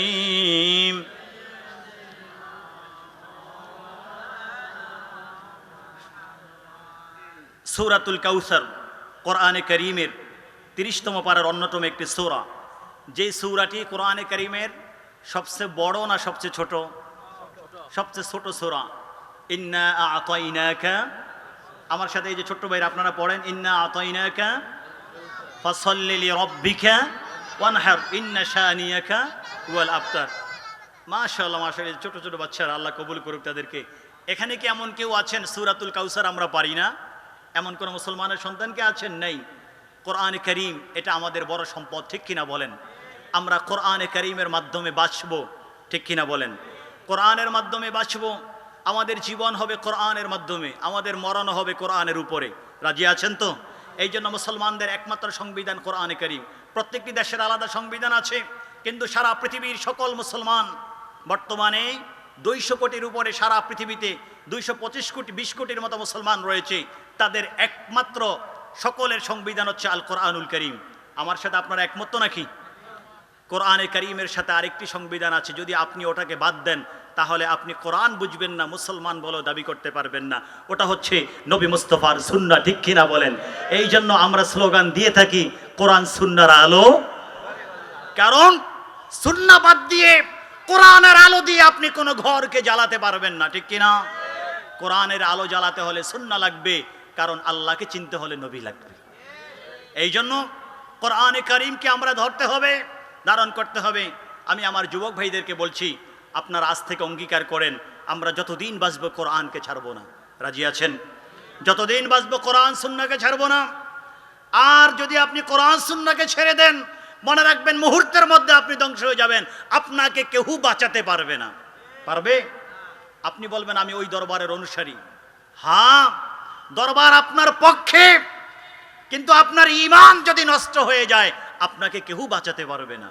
আর আপনার ঈমান রক্ষা হবে যদি আপনি কোরআন সুন্নাহর আলোতে থাকেন। আল্লাহ যেন কবুল করেন, বলুন আমিন। আমার পীর ও মুর্শেদ বাগদাদ শরীফের শেখ সৈয়দ আফিফুদ্দিন জিলানী হুজুর দামাত বরকাতুল আলিয়া বাংলাদেশে প্রায় সময় আসেন। আপনাদের পিএসপি ফ্যামিলির চেয়ারম্যান মহোদয় আল্লাহ সুবি মোহাম্মদ মিজানুর রহমান স্যার ওনাকে প্রায় সময় দাওয়াত দেন। রমজানে আসেন, আশুরাতে আসেন। তিনি প্রায় সময় পবিত্র কোরআন, এটা কোরআনের কাছাকাছি করার জন্য, কোরআন যে কত বড় সম্পদ এটা বোঝানোর জন্য তিনি প্রায় সময় বলেন লেবাননের এক দুধওয়ালার কথা, যিনি দুধ দিয়ে যান। আপনাদের এলাকায় প্রচলন আছে কিনা জানি না, যারা গরু, যাদের কাছে গরু আছে তারা আরেকজনের বাড়িতে প্রয়োজনে দুধ পৌঁছিয়ে দেয় যদি দরকার হয়। আমাদের চাঁদপুরের বাসায় আমরা বলি দুধ রোজ দিয়ে থাকে। আপনারাও এটা বলেন কিনা জানি না, কি বলেন আপনারা? তো লেবাননে একজন দুধওয়ালা, তিনি ছিলেন অমুসলিম, আর যার বাড়িতে দুধ দিয়ে যায় তিনি হচ্ছেন মুসলিম। অমুসলিম ব্যক্তি মুসলিম ব্যক্তির বাড়িতে দুধ দিয়ে যায়। প্রতিদিন সকালবেলা যখন দুধ দিয়ে যায় তখন তিনি সকালবেলা ঘরের ভিতর থেকে কি যেন একটা গুনগুন আওয়াজ শুনতে পায়। তো ওনার মনের মাঝে একদিন জাগলো, সেই আওয়াজটা কিসের, আমি একটু জানবো। তিনি প্রশ্ন করলেন, ভাই আপনি মনে কিছু করবেন না, আমি তো প্রতিদিন আসি আপনার বাড়িতে, একটি আওয়াজ শুনি ঘর থেকে, সকালবেলা ঘর থেকে আওয়াজ আসে। আলহামদুলিল্লাহ বলেন। মুসলমানের ঘরে আমরা ছোট্টবেলায়ও দেখতাম সকালবেলা যখন হয় কেউ ঘুমায় না। আর বর্তমানে মুসলমানের সন্তানরা কি বলেন, ছেলে কি মেয়ে কি বাচ্চা কি ছোট কি বড়, ফজর নামাজ পড়ুক বা না পড়ুক, সকালবেলার ঘুম কেউ বাদ দেয় না, ঠিক কিনা বলেন? এখন আর মুসলমানের ঘর থেকে সকালবেলা কোরআনের আওয়াজ আসে না। আসে? বলুন আসে? আমরা আমরা যখন ছোট্ট ছিলাম ফজর নামাজের অন্তত 1 ঘন্টা আগে আমাদের দাদা দাদি মুরব্বী মাদের কোরআন শরীফের তেলাওয়াতের আওয়াজ শুনে আমাদের ঘুম ভেঙে যেত। আজকের সমাজ থেকে, মুসলমানের ঘর থেকে কোরআনের আওয়াজ উঠে গেছে, যার কারণে কোরআনের শান্তি আর এখন মুসলমানের ঘরে নাই। আমি ঠিক বলেছি? কোরআন সুন্নাহর শান্তি এখন মুসলমানের বাড়িতে, ঘরে, দেশে পাওয়া যায় না। আমরা শান্তির আওয়াজ ছেড়ে দিয়েছি। তো জিজ্ঞেস করলেন, ভাই এই আওয়াজটা কিসের? বলল যে এই আওয়াজটা তো কোরআনের আওয়াজ। কোরআন এটা কি? এটা আমরা মুসলমান, আমাদের ধর্মগ্রন্থ। তো ভাই আমি তোমাদের কোরআনটা একটু নিতে চাই, আমাকে কি তোমাদের কোরআনটা দিবে? তিনি তো খুশি হয়ে গেলেন, একজন অমুসলিম আমার কোরআন নিবে, এটা তো খুশির বিষয়। কোরআনটা তাকে দেওয়া হলো। কয়েকদিন পরে তিনি যখন কোরআনে কারীম ওই মুসলমান ভাইয়ের কাছে ফেরত দিলেন, ফেরত দেওয়ার সময় একটি প্রশ্ন করলেন, আমি আপনাকে একটা প্রশ্ন করব, আপনি বেজার হবেন না। হ্যাঁ করতে পারেন। আমি আপনাকে জিজ্ঞেস করি, আপনাদের মুসলমানদের কোরআন কয়টা? কি অবাক করার মতো প্রশ্ন না? যে আপনাদের মুসলমানদের কোরআন কয়টা? আচ্ছা আমি যদি আপনাদেরকে জিজ্ঞেস করি আমাদের মুসলমানদের কোরআন কয়টা, আপনারা কয়টা বলবেন? একটা না দুইটা? কিরে ভাই, এটাও কি জানেন না আপনারা? তাহলে সবাই বলেন আমাদের মুসলমানদের কোরআন কয়টা? আমাদের কোরআনের মধ্যে সূরা কয়টা? 144টা জানি, কে বললেন? 100 কয়টা? 14টা। আমাদের কোরআনের প্রথম সূরা কি ভাই? যুবক ভাইরা বলেন না, একটু আওয়াজ শুনি। সূরাতুল ফাতিহা। কে জানি বলল সূরাতুল বাকারা। আমাদের কোরআনের প্রথম সূরা কি? আর শেষ সূরা কি? সূরাতুন নাস। আমরা অন্যটা পারি বা না পারি, আমরা তো সূরা নাস পারি। আমরা তারাবির নামাজ আলাম তারা থেকে সূরাতুন নাস দিয়ে আমরা শেষ করে দেই। আমরা কিছু পারি বা না পারি, 2 রাকাত নামাজে একেবারে সারা জীবন কুল আউযু বিল ফালাক আর কুল আউযু বিন নাস দিয়ে আমরা পুরো নামাজ শেষ করি। আমরা ওই রকম মুসলমান, ঠিক কিনা বলেন? শুধু ফালাক কেন, নাস কেন? আমরা কোরআনে কারীমের বিভিন্ন জায়গা থেকে মুখস্থ করব, পারলে হেফজ করবো। আল্লাহ যেন তৌফিক দান করে, বলুন আমিন। জিজ্ঞেস করা হলো আপনাদের কোরআন কয়টা? বলা হলো আমাদের কোরআন একটা। আর শিয়ারা বলে থাকে, শিয়া নামে কোনো দল আপনাদের এলাকায় আছে কিনা জানি না, কিন্তু বলতে তো আপত্তি নাই ভাই, আমার উপরে আবার রাগ করবে না তো? এটা ঈমানের আওয়াজ দিতে হবে। কোরআনের সাথে গাদ্দারি হচ্ছে, এই জন্য এটা বলতে হবে আপনাদেরকে। কেউ যদি বেজার হন আমার কিছু করার থাকবে না, আমি হেদায়েতের জন্য বলছি। শিয়ারা বলে থাকে এই কোরআন নাকি সম্পূর্ণ কোরআন না, এখান থেকে অনেক সূরা নাকি, অনেক আয়াত সূরা নাকি বাদ দিয়ে দেওয়া হয়েছে। নাউজুবিল্লাহ বলেন। ওই সূরা এবং আয়াতগুলোর মাঝে আহলে বাইতের আলোচনা ছিল। হযরতে সিদ্দিক আকবর, হযরত আবু বকর, ওমর, উসমান রাদিয়াল্লাহু তাআলা আনহুম আমানতের খেয়ানত করে, ওনাদের সাথে গাদ্দারি করে, ওনাদের সাথে খেয়ানত করে নাকি তারা এই সূরা এবং আয়াতগুলো বাদ দিয়ে দিয়েছে। নাউজুবিল্লাহ বলেন। আজকে বলতে চাই, যারা এই ধরনের আওয়াজ তোলে, মুসলমান বলে দাবি করার মতো তাদের কোনো অধিকার থাকবে না, ঠিক কিনা বলেন? কারণ সিদ্দিক আকবর যদি কোরআন জমা না করতেন, আজকে মুসলমান একসাথে এই কোরআন পাওয়ার কোনো সুযোগ ছিল না। সরকারে কায়নাত দুনিয়া থেকে পর্দা করেছেন। তারপরে ইসলাম থেকে দলে দলে মানুষগুলো বের হতে লাগলো, যারা পথভ্রষ্ট হয়ে গেছে। আবু বকর রাদিয়াল্লাহু তাআলা আনহু তাদের বিরুদ্ধে যুদ্ধ ঘোষণা করলেন। ইয়ামামার যুদ্ধ হলো, রিদ্দার যুদ্ধ হলো, ভণ্ড নবীদেরকে, মুসাইলামাতুল কাজ্জাব তো সবাইকে পরাজিত করে দেওয়া হলো। ইয়ামামার যুদ্ধে 70 জন বড় বড় হাফেজে কোরআন শাহাদাত বরণ করলো। এখন কোরআনে কারীমের বড় বড় হাফেজরা চলে যাচ্ছে, কোরআনে কারীম এখনো একটা পাণ্ডুলিপির মাঝে জমা করা হয় নাই। সকলে ভয় পাইতে লাগলো, কোরআনে কারীম তো এখনো জমা করা হয় নাই। একসাথে যদি কোনো একটা আয়াত হারিয়ে যায়, কারণ সিনার মধ্যে আছে, লিখিত আছে, যদি কোনোটা হারিয়ে যায় কি হবে? সাইয়েদনা ওমর ফারুক রাদিয়াল্লাহু তাআলা আনহু পরামর্শ দিলেন, আবু বকর রাদিয়াল্লাহু তাআলা পরামর্শ গ্রহণ করলেন, যায়েদ রাদিয়াল্লাহু তাআলার নেতৃত্বে একটা বোর্ড গঠন করলেন, পবিত্র কোরআনে কারীমকে এক খণ্ডে একসাথে জমা করা হলো। আলহামদুলিল্লাহ বলেন। আবু বকর রাদিয়াল্লাহু তাআলার কাছে সারা পৃথিবীর সকল মানুষ ঋণী। যারা কোরআনকে ভালোবাসে সবাই আবু বকর রাদিয়াল্লাহু তাআলার কাছে ঋণী। আবু বকর রাদিয়াল্লাহু তাআলা কোরআন জমা করে তিনি ইসলাম মুসলমানদেরকে হেফাজত করেছেন। মুসলমানদের সংবিধান কোরআনকে আল্লাহ ওনার মাধ্যমে হেফাজত করেছেন। আজকে তোমরা সেই আবু বকর রাদিয়াল্লাহু তাআলার ক্ষেত্রে বলছো আবু বকর রাদিয়াল্লাহু তাআলা খেয়ানত করেছেন। যারা এই কথা বলে তারা প্রকৃত মুসলমান হতে পারে না। বুঝতে পারছেন? এটা আমাদের আকীদা। জিজ্ঞেস করা হলো তোমাদের কোরআন কয়টা? তিনি অবাক হয়ে গেলেন, এই ধরনের প্রশ্ন কেন করা হচ্ছে? তিনি বললেন আমাদের মুসলমানদের কোরআন তো সারা পৃথিবীতে একটা। এখন ওই অমুসলিম ভাইটি বলল না, আমি বলবো তোমাদের কোরআন একটা না, তোমাদের কোরআন দুইটা। এটা কি আর অবাক করার মতো না? যে আমাদের ধর্মের না, আমাদের ধর্মের ব্যাপারে তো সে জানেই না। কোরআন তো আমার কাছ থেকে একটু আগে নিল, কিছুদিন আগে, আর এখন বলল আমাদের কোরআন দুইটা। এখন তিনি বললেন, ভাই আমার কথায় তুমি বেজার হয়েও না, আমি এই জন্য তোমাদের কোরআন দুইটা বলছি, কারণ আমি কোরআন পড়ে যা বুঝলাম, দেখলাম মুসলমানদের চরিত্র কত সুন্দর করে কোরআনে কারিমের মধ্যে আল্লাহ সূরাতুল ফাতিহা থেকে সূরাতুন নাসে লিখে দিয়েছেন। মুসলমানদের চরিত্র কেমন হওয়া উচিত, তোমাদের নবীর চরিত্র কোরআনে কারিমের মাঝে ওয়া ইন্নাকা লাআলা খুলুকিন আযীম বলা হয়েছে। পৃথিবীর মাঝে যেখানে ভালো গুণ বুঝতে হবে, ওই জায়গায় ওই ভালো গুণ শিখিয়েছেন যার উসিলায় এসেছে, তিনি হচ্ছেন রাহমাতুল লিল আলামিন হাবিবে মুহাম্মদুর রাসূলুল্লাহ সাল্লাল্লাহু আলাইহি ওয়াসাল্লাম। সেই গুণ যার মাঝেই থাকুক না কেন, সারা কোরআনের মাঝে সরকারে কায়নাতের জীবন আলোচনা আছে, মুসলমানদের চরিত্র আলোচনা আছে। আমি তোমাদের কোরআন পড়ে দেখলাম এত সুন্দর চরিত্র পৃথিবীতে আর কারো হতে পারে না, যেই চরিত্র কোরআনে আছে।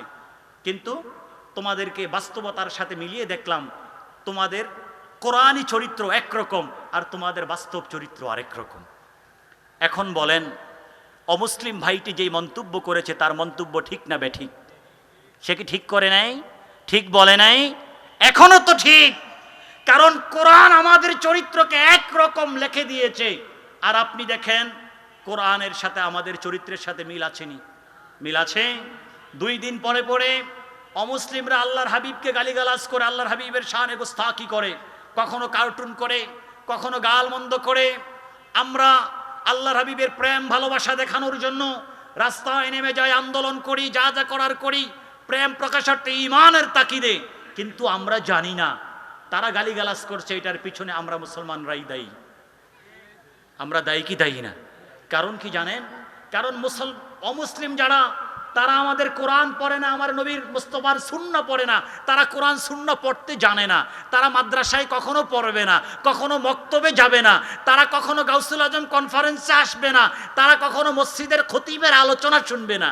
তাহলে মুসলমানদেরকে কোরআন কিতাব হাদিস তারা কিভাবে বুঝবে? আমাদের নবীকে তারা কিভাবে বুঝবে? তারা আমাদেরকে পড়বে, তারা মুসলমানদেরকে পড়বে। আমাদের জীবনকে দেখে, আমাদের জীবনকে দেখে যখন দেখবে, আমাদের জীবনকে দেখে তারা নবীকে জাজ করবে, আমাদের জীবনকে দেখে তারা বলবে তাদের নবী এইরকমই ছিল। তো আমরা যখন একের পর এক খারাপ কাজে, মিথ্যার সাথে সম্পৃক্ত, আমরা সুদের সাথে সম্পৃক্ত, জুয়ার সাথে সম্পৃক্ত, বর্তমান প্রায় সমাজের মাঝে ছোট্ট ছোট্ট কিশোরদের হাতে নেশা পাওয়া যায়, মদের বোতল পাওয়া যায়, ইয়াবা পাওয়া যায়, পাওয়া যায় কি যায় না? সব জায়গায় দেখেন বিভিন্ন ধরনের সন্ত্রাসযোগ্য হামলার সাথে মুসলমান সন্তানদেরকে পাওয়া যায়, টুপিওয়ালা দাড়িওয়ালাদেরকে পাওয়া যায়, যায় কি যায় না? সারা পৃথিবীতে তাদেরকে পাওয়া যায়।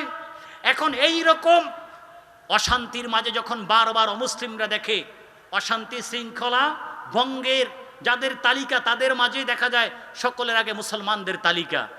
এগুলা যখন মানুষ জানতে পারে, অমুসলিমরা যারা ইসলাম জানে না, আমার নবীকে জানে না, তখন তারা বলে কি, এটা তো এদের চরিত্র না, এটা হচ্ছে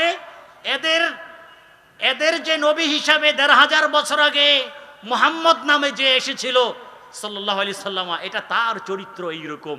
তারা যেহেতু এইরকম, সুতরাং তাদের নবীর চরিত্র এইরকম। নাউজুবিল্লাহ বলবেন না? তাহলে আল্লাহর হাবিবকে গালি শোনাচ্ছে, গালি দিচ্ছে, এটার জন্য কি আমরা দায়ী না? এটার জন্য আমরা দায়ী।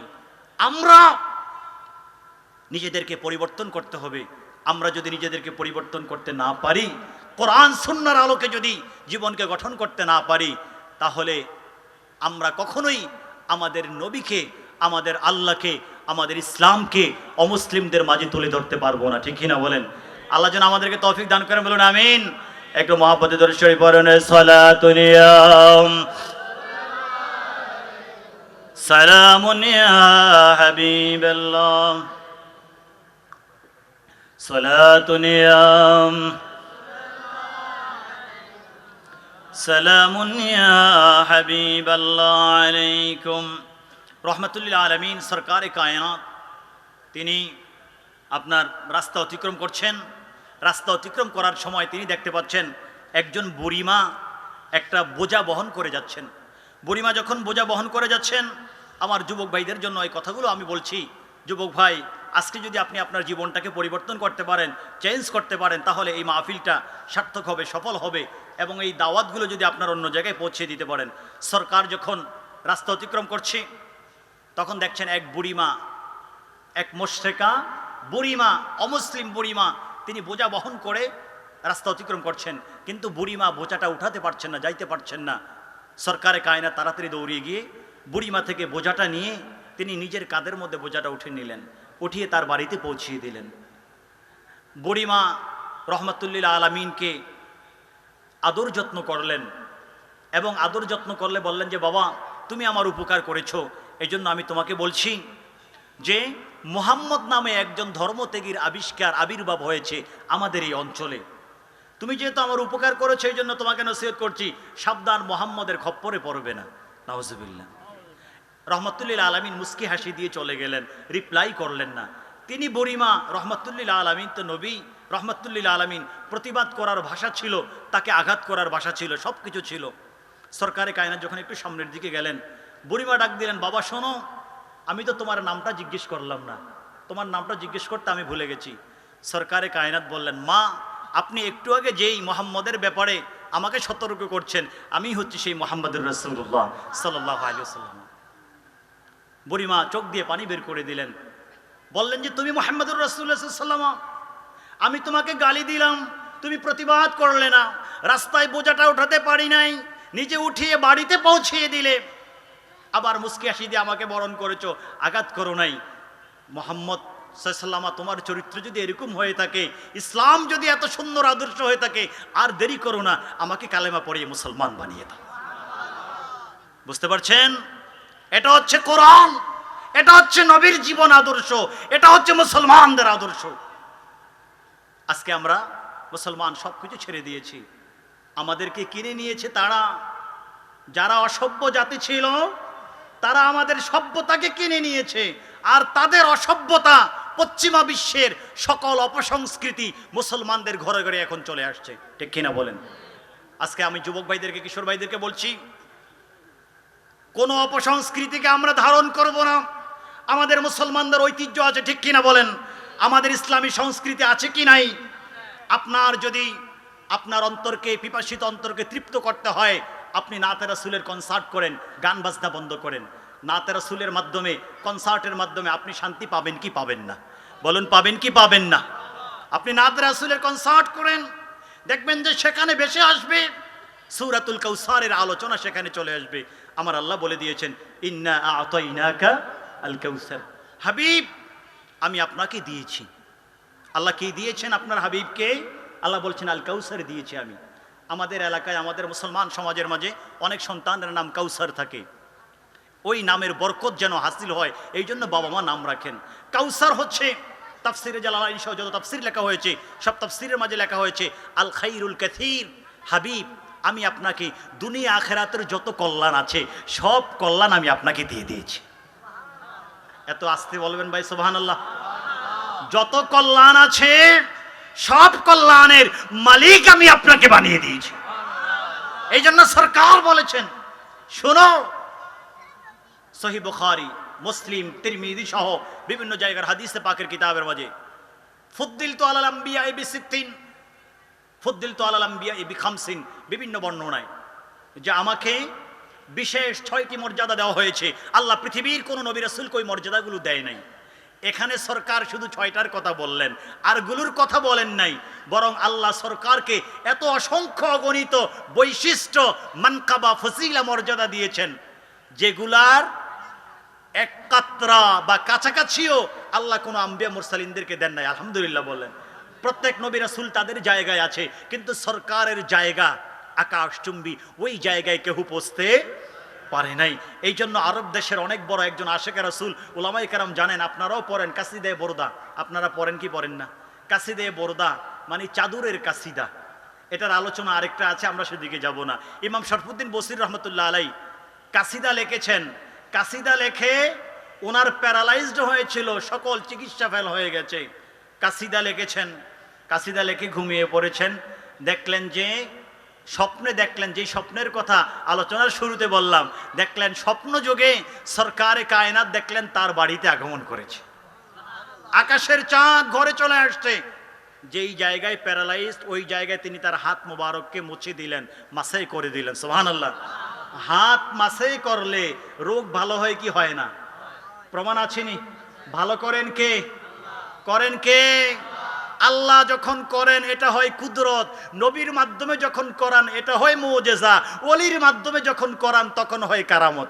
আলহামদুলিল্লাহ বলেন। বিষয় কিন্তু একটা, বিষয় কয়টা? যখন আমার আল্লাহ করেন তখন কুদরত হয়ে যায়, ওই কুদরত যখন নবীর মাধ্যমে প্রকাশিত হয় তখন এটাকে বলি আমরা মুজিজা, আর ওই কুদরত যখন আল্লাহর কোনো প্রিয় বাজন ওলির মাধ্যমে প্রকাশিত হয় তখন বলা হয় কারামত। তাহলে আপনি যখন কারামতকে অস্বীকার করবেন, সৈয়দ আমির কুলাল রহমতুল্লাহ আলাইহির যে কারামতের কথা বললাম অসংখ্য গণিত আছে, খাজা গরিবে নওয়াজের কারামত, গাউসে পাকের কারামত। যুবক ভাইদেরকে বলছি, শোনো যুবক ভাইরা, আবার পিছনে আসছি, গাউসে পাকের কথা প্রসঙ্গ আসলো একটু বলে যাই। 18তম বয়সে তিনি যেই কারামত দেখালেন, 18তম বয়সে তিনি যখন মায়ের কাছ থেকে বিদায় গ্রহণ করে বাগদাদ শরীফে রওনা করলেন, হাল চাষ করার জন্য গেছেন। আপনারা হাল চাষ চিনেন তো? গাবি দিয়ে আমরা ছোটবেলায় দেখছি আপনার নাঙ্গল আর হচ্ছে গাবি, এটা দিয়ে জমিনে চাষ করা হয়। আপনাদের এখানে নাই, এগুলো ছিল তো আগে, এখন তো উন্নত প্রযুক্তি চলে আসছে। ওনার বাবার পক্ষ থেকে ওয়ারিশ সূত্রে তিনি একটি বকরি, একটি গাবি পেয়েছিলেন, লাঙ্গল, এগুলা নিয়ে জমিতে চাষ করতে গিয়েছেন। জমিতে যখন চাষ করতে গেলেন গাবির জবান খুলে গেছে। আলহামদুলিল্লাহ। আচ্ছা, গাবি কোন ভাষায় কথা বলে? বাংলাতে না আরবিতে না ইংরেজিতে? আপনারা কি বলতে পারবেন কোন ভাষায় কথা বলে? আমিও তো জানি না, কিন্তু গাউসে পাকের সামনে, গাউসে পাকের ছোট্ট গাউসে পাকের সাথে সেই গাবি কথা বললেন, মা লিহাদা খলিকতা, আব্দুল কাদের তুমি কি করছো? এই জন্য তো আল্লাহ তোমাকে দুনিয়াতে বানায় নাই। কথা বলছে কে? একজন মানুষ না গাবি, যে কথা বলতে জানে না। সেই বাবা আদমের সাথে কথা বলছিল, নবী রাসূলদের সাথে কথা বলছে, সরকারে কায়নাতের কাছে এসে বিচার দিচ্ছে, হরিণী বিচার দিচ্ছে, ইয়া রাসূলুল্লাহ আমাকে জুলুম করছে। উটনি বিচার দিচ্ছে, ইয়া রাসূলুল্লাহ আমাকে দিয়ে, উট বিচার দিচ্ছে, আমাকে দিয়ে অনেক বোঝা বহন করায়, আমার পিঠে অনেক বোঝা দেয়, কিন্তু আমাকে ঠিকমতো খাওয়ায় না। সরকারকে বিচার দিচ্ছে, মালিককে ডেকেছে, সরকার এসে বুঝিয়ে দিয়েছে, ফায়সালা করে দিয়েছে।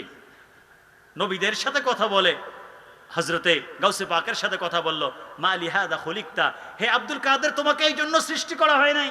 শেখ আব্দুল কাদের জিলানী রহমতুল্লাহ আলাইহি সাথে সাথে ছেড়ে দিলেন। ছেড়ে দিয়ে তিনি ওনার ঘরে ছাদে উঠলেন। তখন ছিল 9 জিলহজ।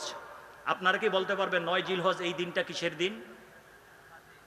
মাশাআল্লাহ, এই দিনটা হচ্ছে আরাফার দিন।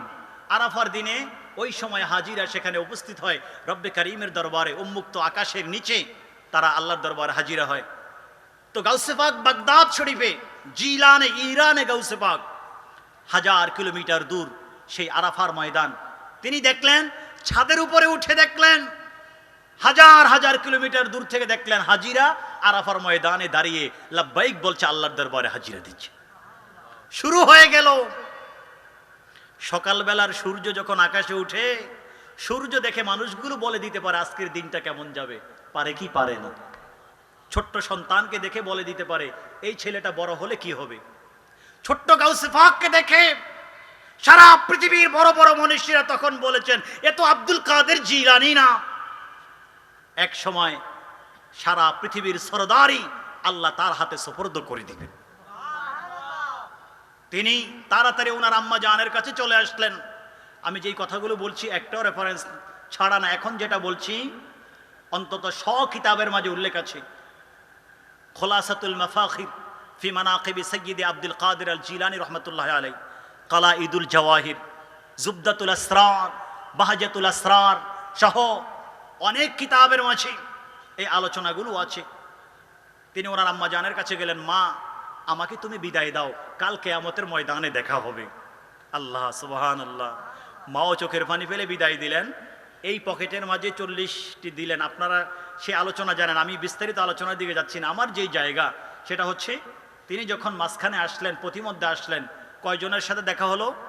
ডাকাত দলে কয়জন ছিল? একজনের সংখ্যাটা জানেন না? 40 জন ছিল ডাকাতের মাঝে। জিজ্ঞেস করা হলো তোমার কাছে কি আছে? সকলের কাছে বলে দিলেন বগলের নিচে আমার মা 40টি স্বর্ণ মুদ্রা দিয়েছেন, বগলের নিচে। তো মা তো বগলের নিচে গোপন পকেটে সেলাই করে দিয়েছেন, কেউ যেন না জানে, আর তিনি তো জানিয়ে দিলেন। তাহলে বগলের নিচে দেওয়ার মানে কি? তিনি তো এমনি স্বাভাবিক দিতে পারতেন যেন সবাই দেখে। জিজ্ঞেস করা হলো কি আছে? গাউসে পাক বলেন নাই যে নাই অন্যদের মতো, তিনি বলেছেন কি আছে। কোথায় আছে? দেখো এখানে আছে। আল্লাহু আকবার বলেন। ছোট্ট গাউসে পাক থেকে আজকের এই ছোট্ট শিশুদের শিক্ষা হচ্ছে যে কখনো মিথ্যা কথা বলা যাবে না। আমার জীবন যেতে পারে কিন্তু মিথ্যা কথা, মিথ্যার দিকে যাওয়া যাবে না। আল্লাহ যেন আমাদের হেফাজত করেন, বলুন আমিন। একে একে সবাই যখন জিজ্ঞেস করে ডাকাত সর্দারের কাছে যাওয়া হলো, ডাকাত সর্দার কৌতূহল বশত ওনাকে ডাকলেন যে বাবা তোমার কি হলো? আজ পর্যন্ত কেউ তো স্বীকার করে নাই, তুমি কেন স্বীকার করলে? গাউসে পাক বরফের আব্দুল কাদের জিলানী রহমতুল্লাহ আলাইহি বললেন, আমার মা বলেছে জীবনে কখনো মিথ্যা কথা বলবে না। কিরে বাবা, আমাদের মা আছে কি নাই? কারো মা দুনিয়া থেকে চলে গেছে, আমাদের অনেকেরই তো মা আছে, আছে কি নাই? এখন আমাদের মা কি আমাদেরকে সেটা শিখায় নাই যে বাবা জীবনে কখনো মিথ্যা কথা বলবে না? শিখাইছে কি শিখায় নাই? তাহলে আমরা কি মিথ্যা কথা ছাড়তে পেরেছি? আমরা পারি নাই। বলল তোমার মা তো সেই ইরানের জমিনে, তোমার মা তো এখানে নাই, তোমার মা তো দেখে না। গাউসে পাক বললেন আমার মা দেখে না কিন্তু আমার আল্লাহ তো দেখে। চোখের পানি ছেড়ে দিলেন। তুমি আল্লাহর ভয়ে সত্য কথা বলে দিলে, ডাকাতকে ভয় পায় নাই। আজ পর্যন্ত কত মানুষকে আমি অপহরণ করেছি, কত মানুষের সম্পদকে নষ্ট করেছি, একবারের জন্য তো আল্লাহকে ভয় করি নাই।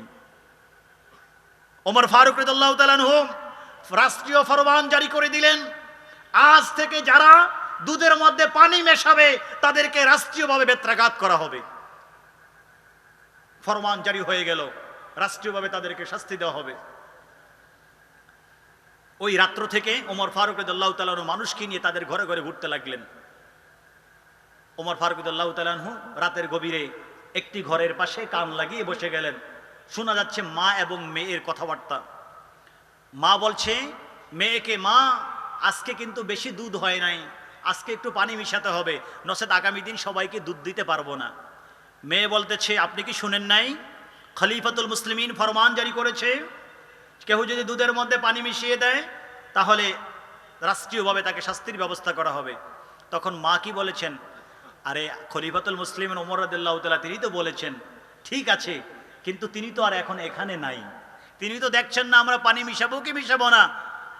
কন্যা বলে দিলেন, মা খলিফা জানবে না ঠিক, কিন্তু বলেন আপনি কি আল্লাহকে ফাঁকি দিতে পারবেন?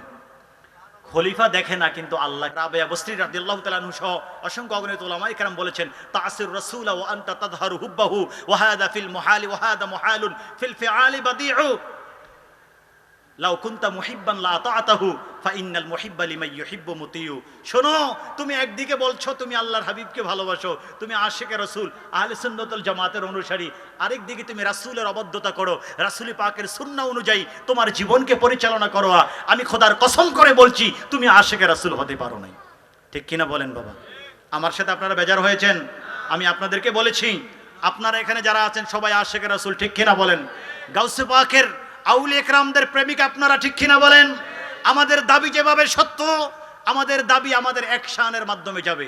আমাদের দাবি সত্য, আমাদের অ্যাকশনের মাঝে প্রমাণিত হবে। আমরা যেভাবে নবীর আশিক দাবি করি, নবীর সুন্নাহ অনুযায়ীও আমাদের জীবন পরিচালনার জন্য আমরা অঙ্গীকার করেছি, ঠিক কিনা বলেন? আর যদি বিপরীত হয়, খোদার কসম তোমার দাবি মিথ্যা, তুমি কখনো নবীকে ভালোবাসতে পারো? আল্লাহ যেন আমাদেরকে নবীর ভালোবাসা দান করেন, বলুন আল্লাহুম্মা আমিন। একটু মহব্বতে দরুদ শরীফ পড়ুন, আল্লাহুম্মা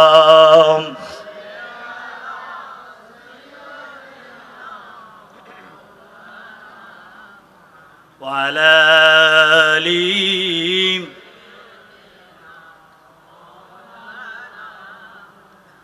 ইন্না আ'তাইনাকা আল কাউসার।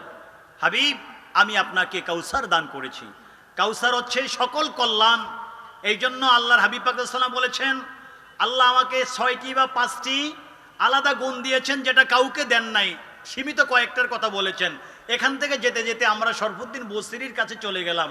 প্যারালাইজড হলো, সরকারে কায়নাতকে তিনি দেখলেন। স্বপ্নযুগে সরকার ওনাকে চাদর দিয়েছেন, ওনার প্যারালাইজ ভালো হয়ে গেছে, হাত বুলিয়ে দিয়েছেন, ওনার শরীর ভালো হয়ে গেছে। সকালবেলা ঘুম থেকে যখন উঠলেন দেখলেন যে ঘুমের মাঝে চাদর পেয়েছে স্বপ্নে, কিন্তু ঘুমের মাঝ সকালবেলা দেখলেন ওই স্বপ্নের চাদর ওনার গায়ের উপরে আছে। সুবহানাল্লাহ। এটা সম্ভব কি সম্ভব না? রহমাতুল্লিল আলামিনের মুজিজা আর ইমাম শরফুদ্দিন বসরি রহমাতুল্লাহ আলাইহির কারামত আর কুদরত কার? তাহলে কাদের যদি দেয়, আব্দুল কাদের পায় কি পায় না? দিবেন কাদের, পাবেন কে? তাহলে সবকিছু সম্ভব কি সম্ভব না? সম্ভব।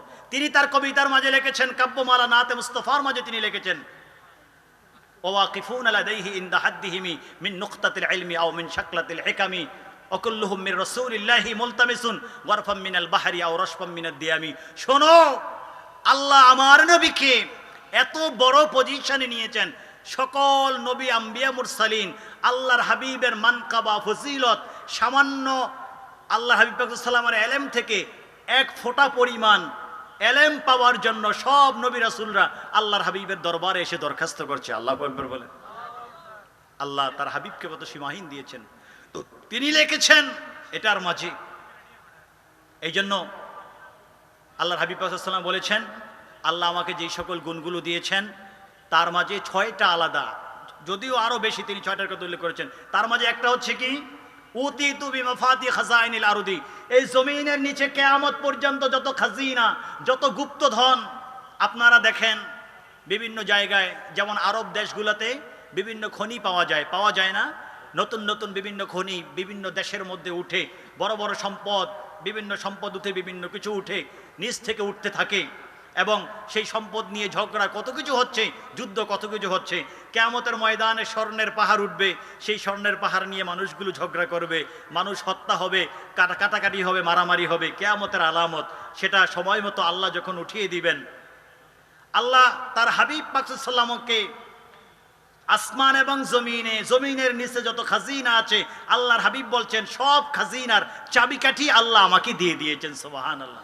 এই জন্য আল্লাহর হাবিব বলছেন, আল্লাহর হাবিব দুনিয়া থেকে পর্দা করার মাত্র কয়েকদিন আগে সহিহ বুখারী, মুস্তাদরাক হাকিম সব বিভিন্ন হাদিসের কিতাবের মধ্যে তিনি বলেছেন, আল্লাহ আমাকে এত খাজিনা, এত ধনভাণ্ডার দিয়েছেন।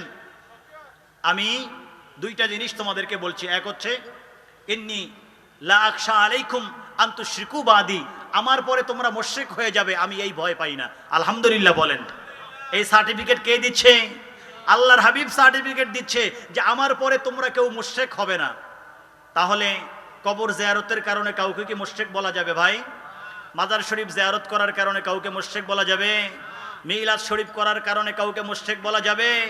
গাউসুল আজম বলার কারণে কাউকে মুশরিক বলা যাবে? গাউসে পাককে গাউসে আজম মিলাদ কিয়াম করার কারণে কাউকে মুশরিক বলতে পারবেন? নবীর রওজা জিয়ারতের কারণে কাউকে মুশরিক বলা যাবে? যাবে না। কারণ কি? সরকার বলেছেন যে ইন্নী লা আখাফু আলাইকুম আন তুশরিকু বাদি, আমার পরে তোমরা কেউ শিরক করবে না, এটা আমি নিশ্চিত হয়ে গেছি। আরে বাবা, উম্মতের নবী যদি নিশ্চয়তা দান করে, তাহলে আমি কি সেই উম্মতকে, যেই নবী বললেন হাদিসে পাকে তোমরা মুশরিক হবে না, আর আমি যদি ওই উম্মতকে মুশরিক বলি, তাহলে কি আমি নবীর বিরুদ্ধে গেলাম কি গেলাম না? তাহলে উম্মতকে মুশরিক বলা যাবে? বলুন যাবে? কে বলেছে? নবী। তবে আল্লাহ হাবিব বলছেন, ইন্নী আখাফু আলাইকুমুদ দুনিয়া আন তানাফাসু ফিহা, কিন্তু আমি ভয় পাচ্ছি, আল্লাহ তো আমাকে খাজিনা দিয়ে দিয়েছেন, সেই খাজিনা আস্তে আস্তে আস্তে আস্তে তোমাদের সামনে প্রকাশিত হবে। আমি ভয় পাচ্ছি তোমরা সেই ধনভাণ্ডার নিয়ে প্রতিযোগিতা করবে, আর তোমরা তোমাদের আমলনামা সবকিছু নষ্ট করে দিবে। এখন দুনিয়াদারির প্রতিযোগিতা হয় কি হয় না? বলুন, দুনিয়াদারির প্রতিযোগিতা হয় না? ধন সম্পদের প্রতিযোগিতা হয়, দুনিয়াদারের প্রতিযোগিতা হয়। একজনের সীমানা, একজনের ঘর আরেকজনের জোর করে দখল করে। বেশি হয় কোনটা জানেন?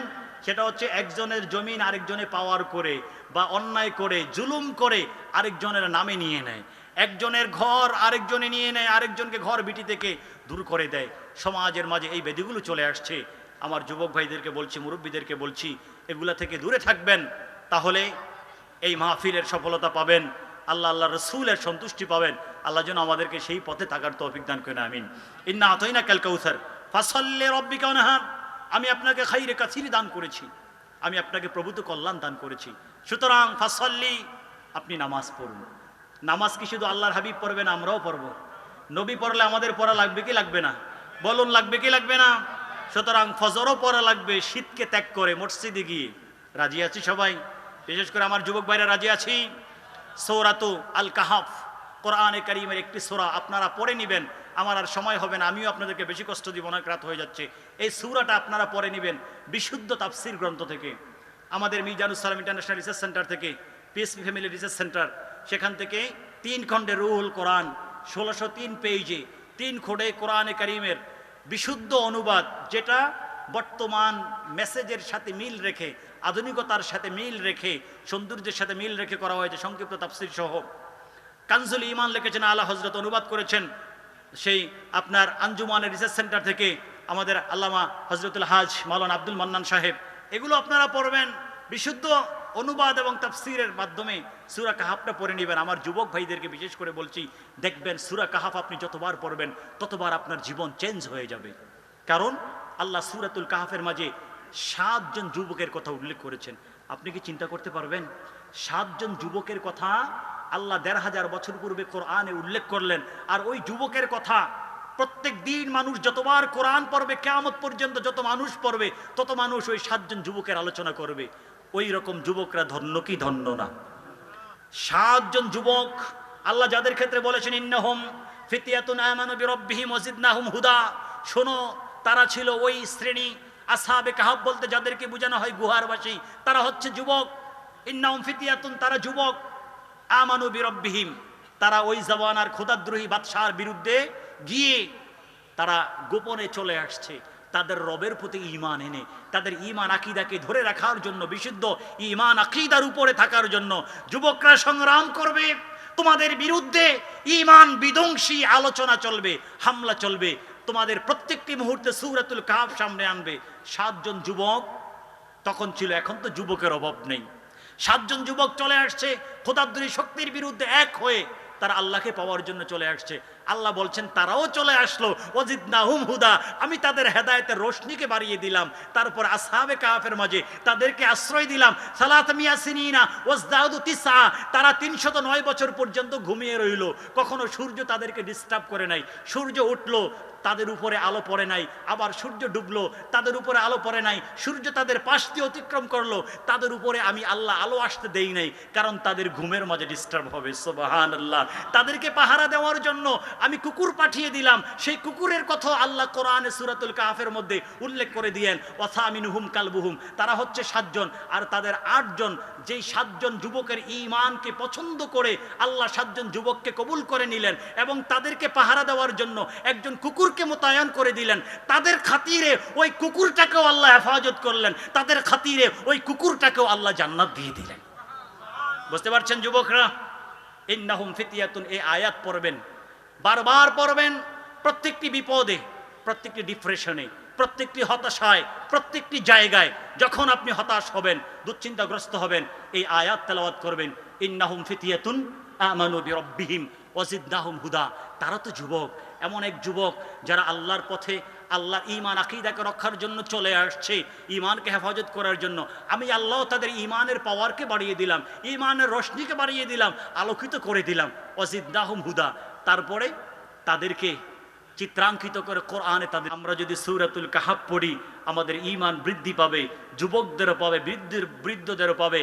আমার আল্লাহর হাবিব হাদিসে পাকের মধ্যে এই জন্য বলেছেন, মান কারাআ সূরাতুল কাহফি আও 10 আয়াতিম মিন সূরাতিল কাহফি, যে ব্যক্তি সূরাতুল কাহাফ অথবা সূরাতুল কাহাফের 10টি আয়াত প্রত্যেক জুমাতে পড়বে, ইয়াউমাল জুমাতি, প্রত্যেক জুমাতে পড়বে, আমিন আমিন ফিতনাতিদ দাজ্জাল, দাজ্জাল সহ সকল ফিতনা থেকে, বিশৃঙ্খলা থেকে, অশান্তি থেকে আল্লাহ তাদেরকে হেফাজত করবেন। আল্লাহুম্মা আমিন বলেন।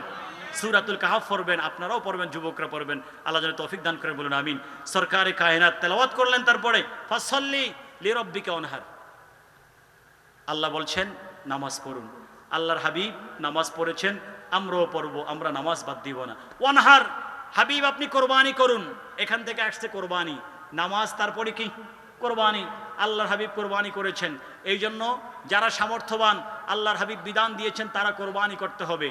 যদি কোরবানি না করে, আল্লাহর হাবিব বলছেন ফালা ইয়াকরুবান্না মুসাল্লানা মান ওয়াজাদা সিআতান ওয়া লাম ইউদাহহা ফালা ইয়াকরুবান্না মুসাল্লানা। আল্লাহ তোমাদের যাদেরকে তৌফিক দিয়েছে কোরবানি করার, অথচ কোরবানি করো নাই, সাবধান, তারা আমি নবীর মুসল্লায় কিন্তু আসবে না। বুঝতে পারছেন? নবী নিষেধ করেছেন, নবীর ঈদগাহে আসা যাবে না যদি কোরবানি না করেন, আপনার সামর্থ্য থাকা সত্ত্বেও। কারণ আল্লাহ আপনাকে তৌফিক দিয়েছেন, নবী করেছেন। কোরআন বলছে ফাসাল্লি লিরাব্বিকা ওয়ানহার। তারপর কি বলছেন? ইন্না শানিয়াকা হুয়াল আবতার। হাবিব আমি আপনাকে বলে দিচ্ছি, আল্লাহ যখন আয়াত নাজিল করলেন ওয়াংজির আশিরাতাকাল আকরাবিন, হাবিব আপনাকে আমি নবুয়ত দিয়েছি। নবুয়ত কখন দিলাম? নবুয়ত কি দুনিয়াতে আসার পরে না দুনিয়াতে আসার আগে? আপনারা তো সবাই জানেন কখন নবুয়ত পেয়েছেন। আল্লাহর হাবিব কি নবী হয়ে দুনিয়াতে আগমন করেছেন নাকি দুনিয়াতে আগমনের পরে নবী হয়েছেন? কখন? নবী হয়ে আগমন করেছেন। এটাকে আমি বলছি না, আল্লাহর হাবিব বলছেন। আল্লাহর হাবিব বলছেন। হজরতে সাহাবাই কেরাম জিজ্ঞেস করছেন দরবারে রেসালাতে, তিরমিজি শরীফ, আবু দাউদ, তারপরে হচ্ছে মুস্তাদরাকে হাকিম সহ বিভিন্ন হাদিসের কিতাবে বিশুদ্ধ সনদে নবীকে যখন প্রশ্ন করা হলো, ইয়া রাসূলুল্লাহ মাতা ওয়াজাবাত লাকান নুবুওয়া, হাবিব আপনি আমাদেরকে বলে দেন আপনি কখন থেকে প্রকৃত নবী, আপনি নবুয়তের দায়িত্ব কখন থেকে গ্রহণ করেছেন, আপনি কখন থেকে নবী হয়েছেন? আল্লাহর হাবিব বললেন, শোনো, কুনতু নাবিয়ান ওয়া আদামু বাইনাল রূহি ওয়াল জাসাদি, আমি তখনও নবী ছিলাম যখন আদম রূহ জাসাদ লামুনজাদিলুন ফি তিনাতিহি, যখন আদম আলাইহিস সালামের শরীরকে সৃষ্টি করা হয় নাই, বাবা আদম যখন অস্তিত্বে আসে নাই, তখনও আমি আল্লাহর দরবারে প্রকৃতভাবে নবী ছিলাম। আল্লাহু আকবার বলেন। আল্লাহু আকবার।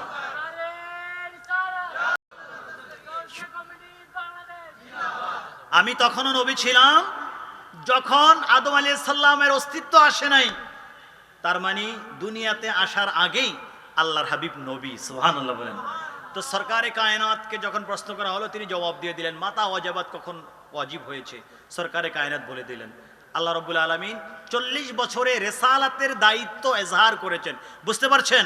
একটা হচ্ছে লাভ প্রাপ্ত হওয়া, আরেকটা হচ্ছে প্রকাশ করা। দুইটা দুই জিনিস না।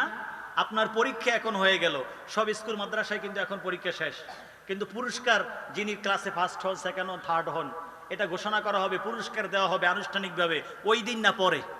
পরে করা হয় না, বার্ষিক মাহফিলে কোনো একটা অনুষ্ঠানে পরে করে করা হয়। এভাবে পরে এজহার করা হয়, এলান করা হয়, পরে জানিয়ে দেওয়া হয়।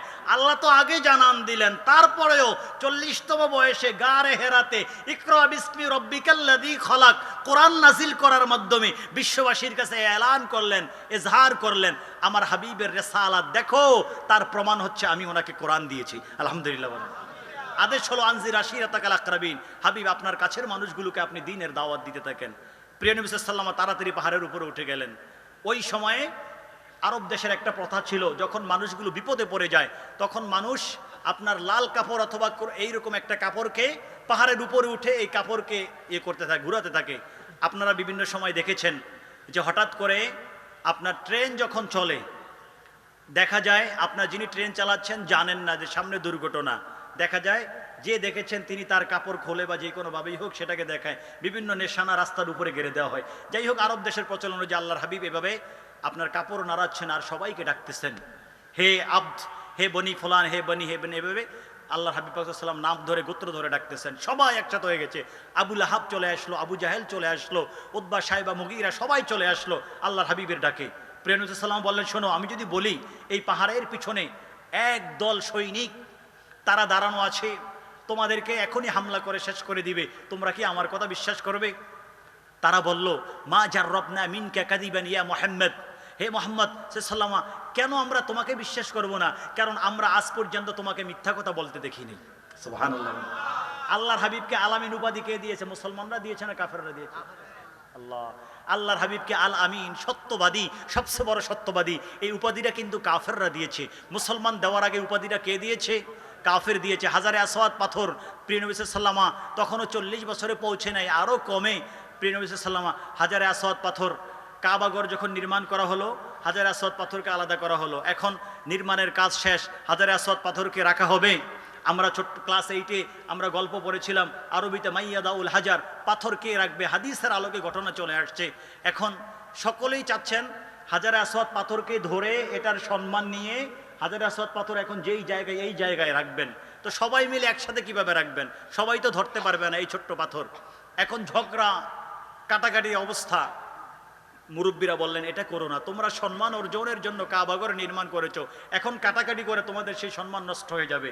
আমরা দেখব আগামী দিন সানিয়াতুল ওয়াদা পাহাড়ের পাদদেশ থেকে কে আসে, যিনি প্রথমে এই পাদদেশ থেকে আমাদের কাছে আসবেন উনি হাকিম হবেন, উনি বিচার দিবেন, বিচারক হবেন, উনি যেই রায় দিবেন ওনার বিচার অনুযায়ী হাজারে আসওয়াদ পাথরকে তার জায়গায় ফিরিয়ে দেওয়া হবে।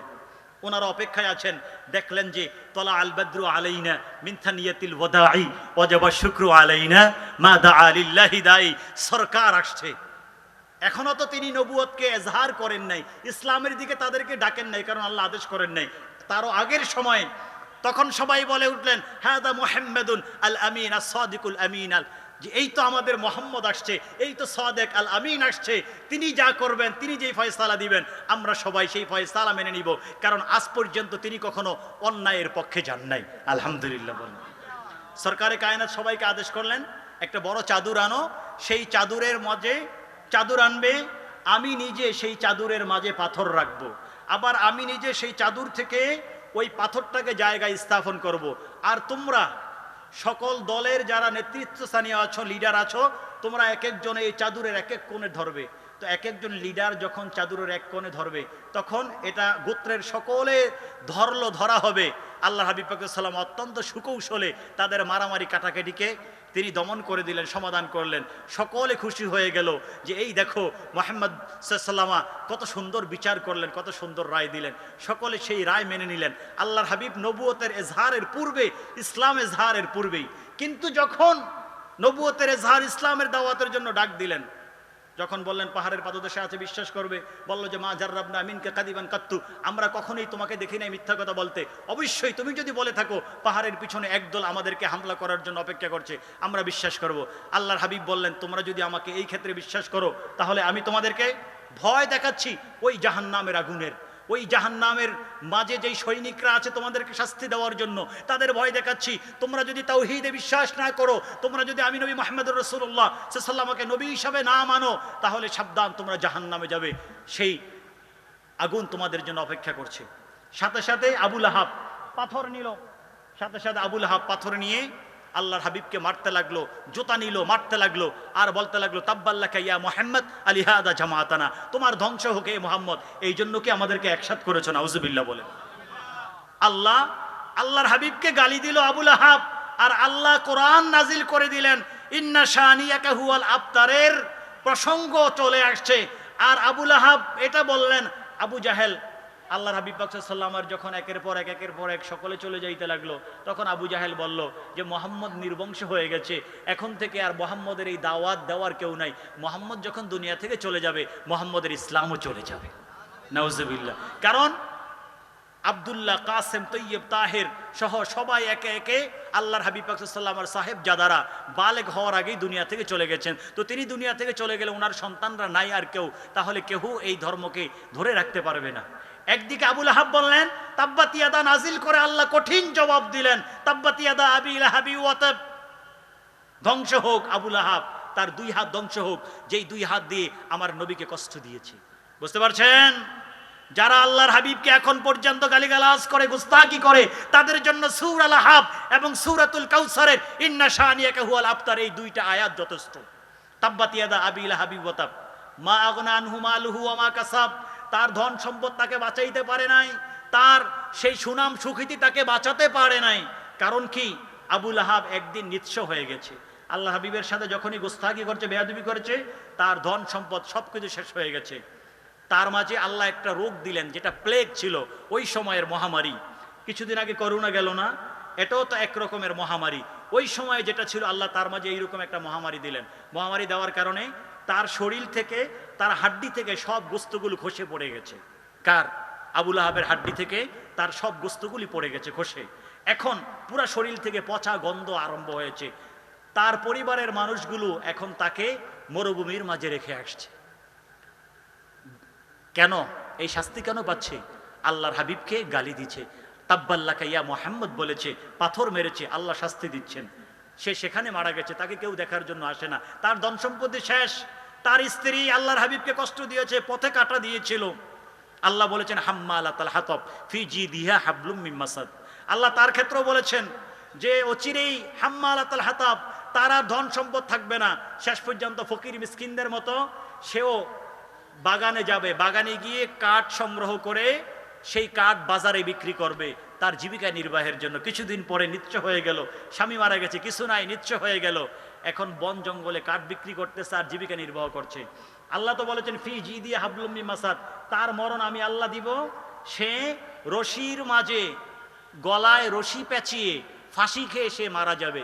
আল্লাহ সেটা তৈরি করে দিলেন, প্রেক্ষাপট তৈরি হলো, অবস্থা তৈরি হয়ে গেল।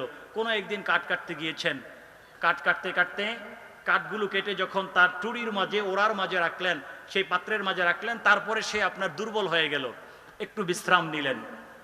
আর বিশ্রাম নেওয়ার সময় সে তার যেই ঝুড়ি বা ওড়া যেটার মধ্যে লাকড়িগুলো রেখেছে, এটার মাঝে যে হাতল আছে, হাতলটা ছিল আপনার রশির, খেজুর গাছের আঁশ দিয়ে রশি বানানো, ওই রশি ছিল।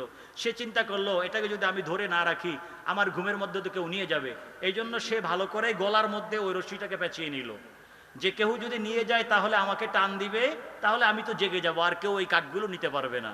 এখন আল্লাহ তার মাঝে ঘুমকে এমনভাবে দিয়ে দিল, অচেতন হয়ে গেল। অচেতন হয়ে এখন সে আপনার এই ঘুমের মাঝেই জিবরিল আজরাইলকে পাঠিয়ে দিলেন, যাও এখন রূহ কবজ করে ফেলো। একটা ধাক্কা দেওয়া হলো তাকে। যখন ধাক্কা দেওয়া হলো, গলার মাঝে তো ওটা পেঁচানো, পেঁচিয়ে পেঁচিয়ে পেঁচিয়ে পেঁচিয়ে পাহাড়ের নিচে পড়ে গেল। ফি জিদিহা হাবলুম মিন মাসাদ, আল্লাহ বলে দিলেন যে হাবল, রশি দিয়ে পেঁচিয়ে পেঁচিয়ে সে মারা যাবে, ফাঁসি খেয়ে সে মারা যাবে, কারণ আমার হাবিবের পথে কাটা দিয়েছে। এই জন্য সে পেঁচাতে পেঁচাতে পেঁচাতে পেঁচাতে সে এইভাবে জাহান্নামে চলে গেল, নাউজুবিল্লাহ। আবুল আহাবও চলে গেল, আবুল আহাবের স্ত্রীও চলে গেল, সরকারের সাথে বেয়াদবি করেছে। ঠিক ইন্না শানিয়াকা হুয়াল আবতার, যখন বলল মুহাম্মদ নির্বংশ হয়ে গেছে, কেউ নাই, তখন আল্লাহ জবাব দিয়ে দিলেন, মুহাম্মদ না, আমার হাবিব না সাল্লাল্লাহু, তিনি নির্বংশ না, বরং হে আবু জাহেল, তুমি নির্বংশ, তুমি শেষ হয়ে যাবে। এখন বলেন, দুইজনের সাথে আপনি কম্পেয়ার করেন, কম্পেয়ার মানে দুইজনকে আপনি সামনে রাখেন, আল্লাহর হাবিবের বংশধর বর্তমানে আছে কি নাই? কিন্তু যেই আবু জাহেল বলল যে মুহাম্মদ নির্বংশ হয়ে যাবে, সেই আবু জাহেলের বংশধর কি এখন আছে কি নাই? বরং তার যেই বাড়িটা ছিল, আপনারা যখন সাফা পাহাড় থেকে মারোয়ার দিকে সাই করবেন, মারোয়াতে যাওয়ার পরে ডান দিকে পকেট গেট দিয়ে যখন আপনি বের হবেন, আপনি যখন বের হলেই টয়লেটটা দেখবেন, বিশাল বড় টয়লেট। আপনি জিজ্ঞেস করেন, ইতিহাস জানেন, দেখবেন যে এটা হচ্ছে আবু জাহেলের বাড়ি। কার বাড়ি এটা? আবু জাহেলের বাড়ি। তো আবু জাহেলের বাড়িটা মুসলমানদের টয়লেট কেন? কারণ আবু জাহেল আমার নবীকে কষ্ট দিয়েছে, ঠিক কিনা বলেন? নবীর শানে গুস্তাখি করেছে, এই জন্য নবীর পক্ষে যারা থাকবে আমার আল্লাহ নবীর তাদের পক্ষে, নবীর বিপক্ষে যারা থাকবে আমার আল্লাহ তাদের বিপক্ষে, ঠিক কিনা বলেন? আর 5 মিনিট আলোচনা করে আমি শেষ করছি। ইন্না শানিয়াকা হুয়াল আবতার। আবুল আহাব নির্বংশ হয়ে গেল, আবু জাহেল নির্বংশ হয়ে গেল, শেষ। আমার আল্লাহ বললেন ইন্না শানিয়াকা হুয়াল আবতার, আপনার শত্রুরা নির্বংশ, তার মানে আপনার বংশকে আমি জারি রাখবো। এই জন্য সরকার বলে দিয়েছেন, কি বলেছেন জানেন? আল্লাহ হাবিব পাক সাল্লাল্লাহু আলাইহি ওয়াসাল্লাম বলেছেন, শোনো, হযরত সাইয়্যিদুনা ওমর ফারুক রাদিয়াল্লাহু তাআলা হাদিস খানাকে রওয়ায়াত করেছেন, কুল্লু নাসাবিন ওয়া সাবাবিন ইয়ানকাতিউ ইয়াউমাল কিয়ামাতি ইল্লা নাসাবি ওয়া সাবাবি। পৃথিবীর মানুষ শোনো, কিয়ামত পর্যন্ত এবং কিয়ামতের দিনে, কিয়ামত পর্যন্ত স্বাভাবিকভাবে কোনো নসল এইভাবে থাকবে না, এবং কিয়ামতের দিনে কোনো নসল, কোনো বংশ, কোনো বাড়িওয়ালা, কোনো আপনার কোনো বাড়ির কোনো বংশের পরিচয় কিয়ামতের ময়দানে কাজে আসবে না। ইয়াউমা ইয়াফিরুল মারউ মিন আখি ওয়া উম্মিহি ওয়া আবি ওয়া সাহিবাতিহি ওয়া বানি লিকুল্লি ইমরিইম মিনহুম ইয়াউমাইদিন শাআনু ইউগনি। আল্লাহ বলছেন, ওই দিন ভাই ভাইকে দেখে পলায়ন করবে, বাবা এইভাবে একজন আরেকজনকে দেখে, স্বামী স্ত্রী একজন আরেকজনকে দেখে পলায়ন করবে। আল্লাহর হাবিব বলছেন, ওই দিনে কোনো বংশ যখন কাজে আসবে না, আমি নবীর বংশ কাজে আসবে। বুঝতে পারছেন? এবং বলছেন কিয়ামত পর্যন্ত আমি নবীর বংশ বাকি থাকবে। এই জন্য তিনি আরো বলেছেন, হাত্তা ইয়ারিদা আলাইয়াল হাউজা, মুসলিম শরীফের হাদিস।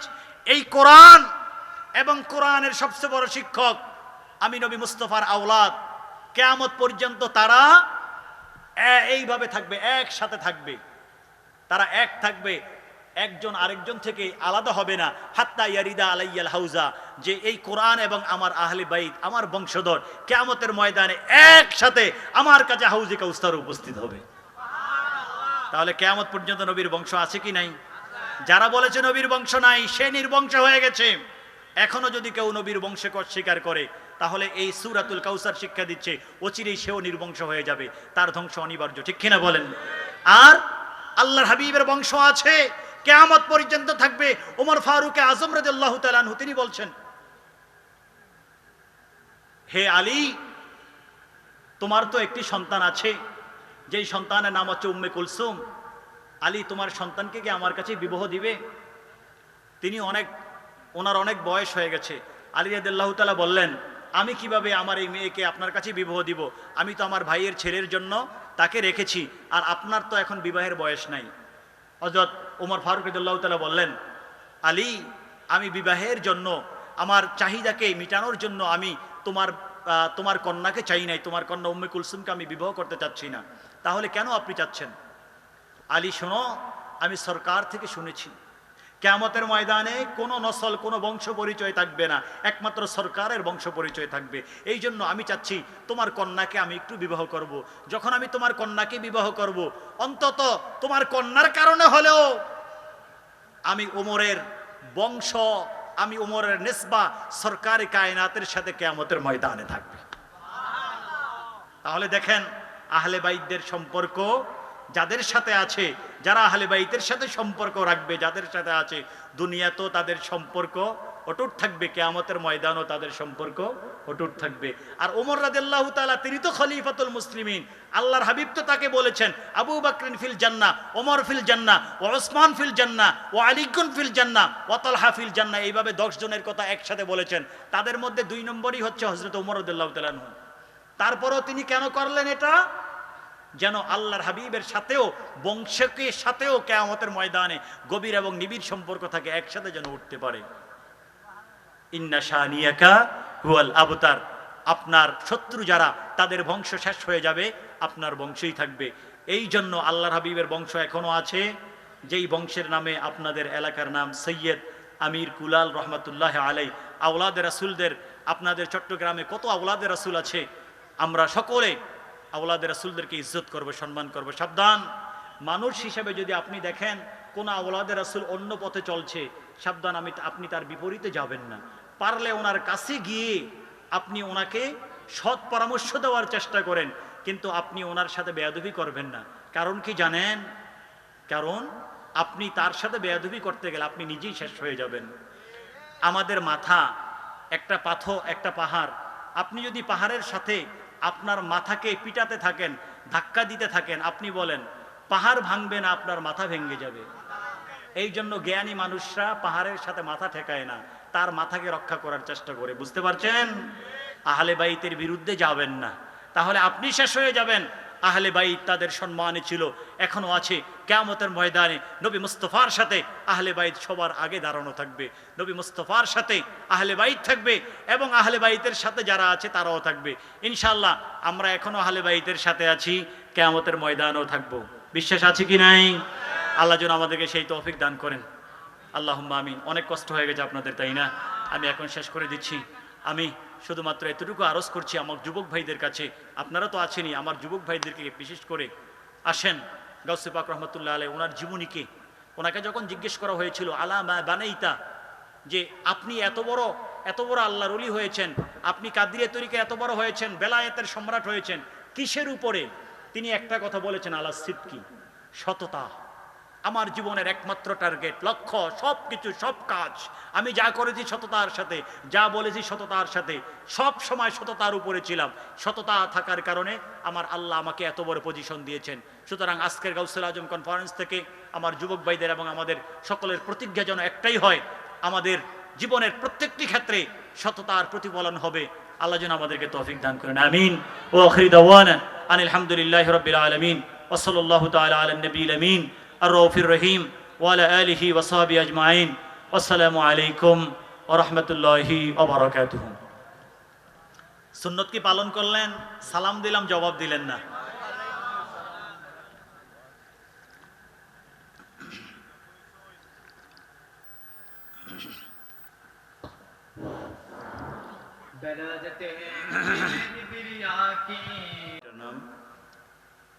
যত বড় গুনাহ হয় আল্লাহ এর বরকতে মানুষকে ক্ষমা করে দেন।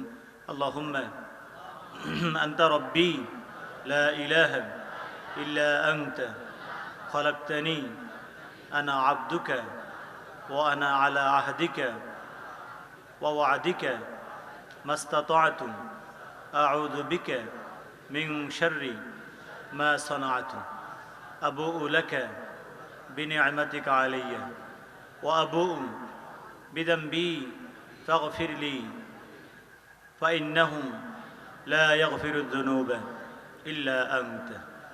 اللهم صل على سيدنا محمد وعلى آله وسلم সকলে একবার সূরাতুল ফাতিহা পড়েন বিসমিল্লাহির রহমানির রহিম আলহামদুলিল্লাহি রাব্বিল আলামিন রহমানির রহিম মালিকি ইয়াউমিদ্দিন ইয়্যাকা না'বুদু ওয়া ইয়্যাকা নাস্তাঈন ইহদিনাস সিরাতাল মুস্তাকিম সিরাতাল লাযীনা আন'আমতা আলাইহিম গায়রিল মাগদুবি আলাইহিম ওয়ালাদ-দাল্লিন আমিন সূরাতুল ইখলাস বিসমিল্লাহির রহমানির রহিম কুল হুয়াল্লাহু আহাদ আল্লাহুস সামাদ লাম ইয়ালিদ ওয়া লাম ইউলাদ ওয়া লাম ইয়াকুল লাহু কুফুওয়ান আহাদ আল্লাহুম্মা আমিন الحمد لله رب العالمين والصلاة والسلام على أشرف الأنبياء والمرسلين سيدنا مولانا محمد وعلى آله وصحبه أجمعين رب العالمين الله سيد أمير كولال رحمة الله عليه الله أي الله بركت نين أمير أي علاقة أي সমাজে الله গাউসে পাকের নামের গাউসিয়া কমিটির ব্যবস্থাপনায় বাংলাদেশের ব্যবস্থাপনায় আল্লাহ গাউসুল আজম কনফারেন্সকে আপনি কবুল করুন আল্লাহ আল্লাহ এর আয়োজনে আল্লাহ যারা আল্লাহ মুরব্বী শ্রেণী আল্লাহ যুব শ্রেণী আল্লাহ বিভিন্ন শ্রেণীর যারা এর সাথে সম্পৃক্ত রয়েছেন আল্লাহ ওলামায়ে কেরামরা লিড দিয়েছেন নেতৃত্ব দিয়েছেন যারা সভাপতিত্ব করেছেন আমন্ত্রিত হয়েছেন আল্লাহ এই মাহফিলকে যারা সুন্দর করেছেন আলোচক হিসাবে শ্রোতা হিসাবে আমন্ত্রিত মেহমান হিসাবে আল্লাহ যে যেভাবে আল্লাহ এই মাহফিলকে সুন্দর করার জন্য হাত বাড়িয়ে দিয়েছেন সকলের প্রচেষ্টাকে খেদমতকে আপনি কবুল করুন আল্লাহ রব্বুল আলামিন আল্লাহ যাই কিছু হাদিয়া পেয়ে থাকে ভুল ত্রুটি মাফ করে দিয়ে হাদিয়াগুলোকে অসংখ্য অসীম গুণে বাড়িয়ে দিয়ে আকা মৌলা তাজদারে মদিনা সরকার দু জাহা ফখরে মৌজুদাত নূর নবী জিন্দা নবী হায়াতুন নবী হাবিব মোহাম্মদুর রাসূলুল্লাহ সাল্লাল্লাহু আলাইহি ওয়াসাল্লামের নূরানি কদম মোবারকে আমাদের হাদিয়াগুলো কবুল করে নিন আল্লাহ সাইয়েদনা আদম আলাইহিস সালাম থেকে আরম্ভ করে মুনাজাত পর্যন্ত সকল আম্বিয়া মুরসালিন সাহাবায়ে কেরাম তাবিন তবে তাবিন আইম্মা মুজতাহিদিন ফুকাহা উলামা মুহাদ্দিসিন মুবাল্লিগিন ওলি আব্দুল গাউস কুতুব পীর মাশায়েখ বুজুর্গানি দ্বীন সালেহীন নেককার মুমিনিন মুমিনাত মুসলিমিন মুসলিমাতের রূহে পাকে হাদিয়াগুলি কবুল করুন আল্লাহ আপনার বন্ধুর সকল আহলে বাইত আপনার বন্ধুর আব্বা আম্মা আবাওয়াইন কারিমাইন আবাউন নবী উম্মাহাতুন নবী আজওয়াজ মুতাহহারাত সকল সাহাবায়ে কেরাম আল্লাহ বিশেষ করে সিদ্দিক আকবরের ওরস শরীফ বিসাল শরীফের এই মাসে সিদ্দিক আকবর সহ সকল আশারায়ে মুবাশশারা সকল জান্নাতের সুসংবাদপ্রাপ্ত সাহাবায়ে কেরাম খোলাফে রাশিদিনদের কদমে পাকে হাদিয়াগুলি কবুল করুন রব্বুল আলামিন ইমাম আযম আবু হানিফা রাহমাতুল্লাহ আলাইহি সহ মাযহাব এবং শরীয়তের সকল ইমাম গাউসে সমদানি পীর এলাসানি পীর মীর মহিউদ্দিন আব্দুল কাদের জিলানী রাহমাতুল্লাহ আলাইহি খাজা গরিব নওয়াজ আল্লাহ শেখ সৈয়দি বাহুদ্দিন নকশবন্দি রাহমাতুল্লাহ আলাইহি সৈয়দ আমির শাহ কুলার রাহমাতুল্লাহ আলাইহি রব্বুল আলামিন মুজাদ্দিদ আল বাসানি রাহমাতুল্লাহ আলাইহি সৈয়দ সোহরাওয়ার্দী রাহমাতুল্লাহ আলাইহি তরিকে কাদরিয়া চিশতিয়া নকশবন্দিয়া মুজাদ্দিদিয়া শাজুলিয়া জাসুলিয়া কালান্দারিয়া উসমানিয়া রেফায়া তিজানিয়া খলিলিয়া খালওয়াতিয়া আহমদিয়া উসমানিয়া ওয়াইসিয়া সহ পৃথিবীব্যাপী যত তরিকতের দরবার রয়েছে সকল তরিকতের দরবারের পীর মাশায়েখদের কদমে পাকে হাদিয়াগুলি কবুল করুন আল্লাহ আল্লাহ চট্টগ্রামের জমিনে বোয়ালখালীর জমিনে যত আউলিয়া কেরাম জান্নাতের বাগানে আরাম করছেন সকলের রূহে পাকে হাদিয়াগুলি কবুল করুন মাঝবান্ডার দরবার সহ সকল আউলিয়া কেরাম বাগে শ্রীকোটের সকল আউলিয়া কেরাম আল্লাহ আল্লাহ ইমাম আহলুস সুন্নাহ ওয়াল জামা মুফতি নুরুল ইসলাম আশিমুর রাহমাতুল্লাহ আলাইহি শেরে বাংলা রাহমাতুল্লাহ আলাইহি সহ আল্লাহ যত আউলিয়া কেরাম জান্নাতের বাগানে আরাম করছেন বড় আউলিয়ার জমিনে সারা বিশ্বব্যাপী পৃথিবীব্যাপী সকলের রূহে পাকে হাদিয়াগুলি কবুল করুন রব্বুল আলামিন আমরা যারা হাত তুলে ধরেছি আল্লাহ অনেকে মোহাম্মতের মা বাবা হারিয়েছেন এমন একটি সময় আমরা তোমার দরবারে হাত তুলে ধরেছি আল্লাহ যেই সময়টি তুমি দোয়া কবুল করো আল্লাহ কারো হাত তুমি খালি হাতে ফেরত দাও না আল্লাহ তোমার দুয়ারে বাবা মার পক্ষ থেকে সন্তান দোয়া করছে দাদা দিদির পক্ষ থেকে আল্লাহ নাতি দোয়া করছে আল্লাহ ভাই বোনের পক্ষ থেকে আল্লাহ তাদের ভাইরা দোয়া করছে পরস্পরের পক্ষ থেকে দোয়া করছে আল্লাহ স্বামী স্ত্রীর পক্ষ থেকে স্বামী দোয়া করছে আল্লাহ কেহ মাহফিলে পর্দার আড়ালে আল্লাহ যে যেখানে যে অবস্থায় দোয়া করছে আল্লাহ কবরবাসীদেরকে এই দোয়ার বরকতে সরকারে কায়নাতের খাতিরে গাউসুল আজমি কনফারেন্সের খাতিরে তাদেরকে মাফ করে দিন তাদের কবরগুলোকে জান্নাতের টুকরায় পরিণত করে দিন আল্লাহ তাদের কবরগুলোকে জান্নাতের টুকরায় পরিণত করে দে আল্লাহ এই সময় দোয়া কবুলের সময় তোমার দরবারে ফরিয়াদ করি তাদের সাথে সাথে আমাদের জীবনের গুণাগুলিকে তুমি মাফ করে দাও আমাদের বাবা মা আমাদের আত্মীয় স্বজন আমাদের শিক্ষাগুরু যারা রয়েছেন আল্লাহ আমাদের মুরব্বী যারা রয়েছেন আল্লাহ আমাদের পিতামাতা ভাই বোন আল্লাহ স্ত্রী পুত্র সন্তান সন্ততি আল্লাহ আমাদেরকে ভালোবাসি হাসান রয়েছে সকলের জীবনের গুণাগুলিকে তুমি মাফ করে দাও আল্লাহ সকল তোমার বন্ধুর সকল উম্মতের জীবনের গুণাগুলিকে তুমি মাফ করে দাও রব্বুল আলামিন আজকের এই মাহফিলকে সফল করার জন্য আল্লাহ যারা শ্রম দিয়েছেন আল্লাহ তাদের প্রিয়জন যারা কবরে চলে গেছেন তাদেরকে তুমি মাফ করে দাও আল্লাহ আল্লাহ দেশ থেকে প্রবাস থেকে যে যেভাবে এই মাহফিলে হাত বাড়িয়েছেন আল্লাহ সকলের জীবনকে তুমি আমানত রাখো নিরাপদে রাখো আল্লাহ এই কনফারেন্সকে, আল্লাহ ঈদ মিলাদুন নবীর এই মাহফিলকে, গাউসুল আজম কনফারেন্সকে, ফাতে ইসলামের এই মাহফিলকে, আল্লাহ সৈয়দ আমির কুলার রহমতুল্লাহ আলের এই মাহফিলকে, আল্লাহ এলাকার যারা মরহুম মরহুমাত তাদের ইসালে সবের এই মাহফিলকে সাজানোর জন্য যারা যেভাবে শ্রম দিয়েছেন, আল্লাহ আল্লাহ তাদের শ্রমকে কবুল করে নিয়ে তাদের জীবনকে, দুনিয়া আখেরাতকে তুমি আরো সুন্দর করে সাজিয়ে দাও আল্লাহ। বিশেষ করে আমার যুবক কিশোর ভাইদের জীবনটাকে তুমি সাজিয়ে দাও আল্লাহ, তাদেরকে জান্নাতি জীবন একটা দান করো, তাদের জীবনটাকে ঈমানি জিন্দেগি দান করো, তোমার বন্ধুর প্রেমের জিন্দেগি দান করো, সিদ্দিক আকবরের প্রেমের জিন্দেগি দান করো, গাউসে পাকের নকশ কদমে চলার জীবন দান করো, আহলে বাইতদের গোলামির জীবন তাদেরকে দান করো আল্লাহ। তোমার বন্ধুকে আল্লাহ, তোমার বন্ধুকে যারা স্বপ্ন যুগে দেখে ইয়া নবী সালামু আলাইকা বলে তারা তোমার বন্ধুকে দেখে, ওই রকম সৌভাগ্যের অধিকারী তাদেরকে আমাদেরকে তুমি করে দাও আল্লাহ। আমার যুবক ভাইদেরকে তুমি কবুল করো আল্লাহ। আল্লাহ যারা যেভাবে ওলামায়ে কেরাম, মাহফিল কমিটির সভাপতি থেকে আরম্ভ করে, উদ্বোধক থেকে আরম্ভ করে ওলামায়ে কেরাম, আল্লাহ গাউসে কমিটির সভাপতি, আল্লাহ বিভিন্ন কমিটির সভাপতি, নেতৃবৃন্দ, আল্লাহ যে যেভাবে এই মাহফিলকে সফল করার জন্য এগিয়ে এসেছেন, আল্লাহ সকলের আল্লাহ এই কষ্টকে, শ্রমকে তুমি কবুল করো রব্বুল আলামিন। আল্লাহ এই আসন থেকে, সংসদীয় আসন থেকে আহলে সুন্নাতুল জামাতের আল্লাহ তরুণদের অহংকার, তরুণ আল্লাহ আমাদের অত্যন্ত স্নেহের আল্লাহ আল্লাহ আল্লাহ আল্লাহ প্রবীণ আল্লাহ নতুন আলেমে দিন আল্লাহ আজহারিদের অত্যন্ত আল্লাহ আজহারিদের আল্লাহ তাজ আল্লাহ মাথাকে, শিরকে যিনি সমুন্নত করেছেন আল্লাহ আমাদের স্নেহের আল্লাহ শেখ সৈয়দ হাসান আজহারি, আল্লাহ তাকে তুমি কবুল করো।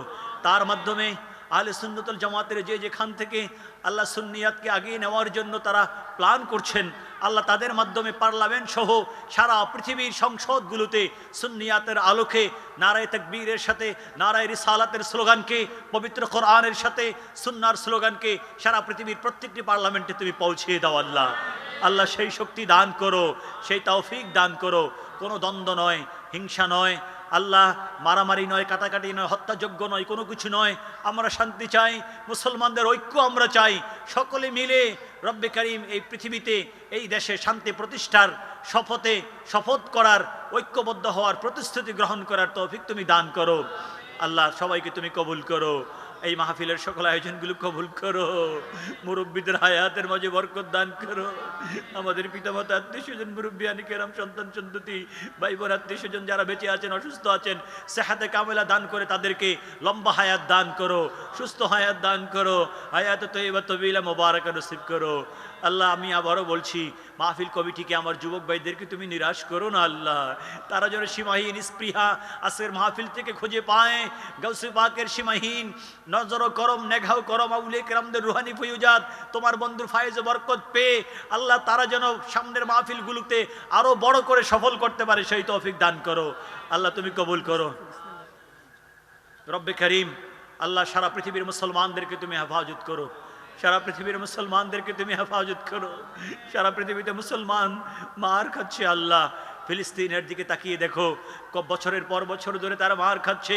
গাজার মানুষ মার খাচ্ছে, কাশ্মীরের মানুষ মার খাচ্ছে, চীনের উইগরের মানুষ মার খাচ্ছে, পৃথিবী মুসলমান মার খাচ্ছে। তুমি আর তোমার বন্ধু ছাড়া মুসলমানদের কে আছে আল্লাহ? আমাদেরকে, মুসলমানদেরকে তুমি হেফাজত করো। আমাদের মাঝে যারা অসুস্থ তাদেরকে সেহাতে কামেলা দান করো আল্লাহ। আমাদের সকলের ঈমান আকীদাকে আল্লাহ, আমাদের জান ও মালকে তুমি হেফাজত করো। আমাদেরকে তুমি কবুল করো, আমাদেরকে তুমি কবুল করো, আমাদেরকে তুমি কবুল করো আল্লাহ। তোমার বন্ধুর রওজায়ে আতহারে গিয়ে সালাতুল সালাম জানানোর তৌফিক দান করো। তোমার কাবা ঘরে হাজিরা দেওয়ার তৌফিক দান করো। হজ উমরা বারবার করার তৌফিক দান করো। আমাদের সকল প্ল্যানগুলো বাস্তবায়ন করার তৌফিক দান করো। আমাদের প্রত্যেকটি প্রতিষ্ঠানকে তুমি কবুল করো। আমাদেরকে খালি হাতে ফেরত দিও না আল্লাহ। তোমার বন্ধুর দরবার থেকে যদি আমরা ফেরত যাই, বলো তুমি আর তোমার বন্ধু ছাড়া আমাদের কে আছে? কার কাছে আমরা যাব আল্লাহ? মানুষ তো পিতামাতা আল্লাহ, সন্তান পিতামাতাকে, মাকে, বাবাকে হারালে এতিম হয়ে যায়, কিন্তু তার চেয়ে বড় এতিম আর কে আছে? সে যদি আল্লাহ আল্লাহ রসুলকে আপন মনে করতে না পারে, রব্বে কারীম তুমি আর তোমার বন্ধু আমাদেরকে কখনো ছেড়ে দিও না আল্লাহ।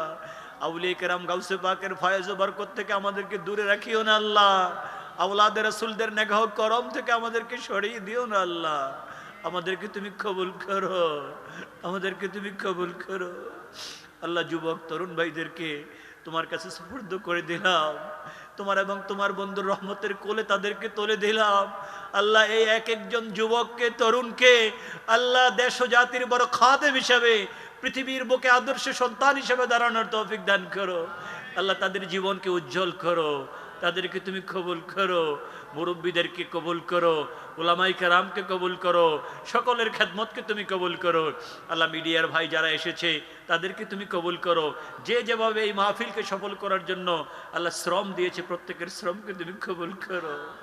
একজনকে তুমি খালি হাতে ফেরত দিও না আল্লাহ। জানি না কখন কে তোমার ডাকে চলে যাবে, তোমার বন্ধুর গোলামি আমাদের জন্য কবুল না করে, তোমার উবুদিয়ত আমাদের জন্য কবুল না করে আল্লাহ। ইমাম হুসাইন, হাসান হুসাইন আহলে বাইতের জন্য আমাদের গোলামিকে কবুল না করে, আউলিয়া কেরামদের জন্য আমাদের গোলামিকে কবুল না করে আমাদেরকে তুমি ডাক দিও না আল্লাহ। আমাদেরকে তুমি কবুল করো, আমাদেরকে তুমি হেফাজত করো, আমাদের সোনার বাংলাকে তুমি কবুল করো, বিশ্বের সকল মুসলমানকে কবুল করো, বিশ্বময় তুমি শান্তি দান করো, আমাদের সকলের হাজত পূরণ করো, আজকের সকল আয়োজনকে তুমি কবুল করো। اللهم صل على سيدنا محمد صلاة دائمة مقبولة تؤدي بها النك العظيم. ربنا تقبل منا إنك أنت السميع العليم وتب علينا يا مولانا إنك أنت التواب الرحيم. وصلى الله تعالى على خير خلقه ونور عرشه ومدار لطفه سيدنا مولانا محمد وعلى آله وأصحابه أجمعين بحرمة سيد المرسلين وبحق كلمة طيبة لا إله إلا الله محمد رسول الله.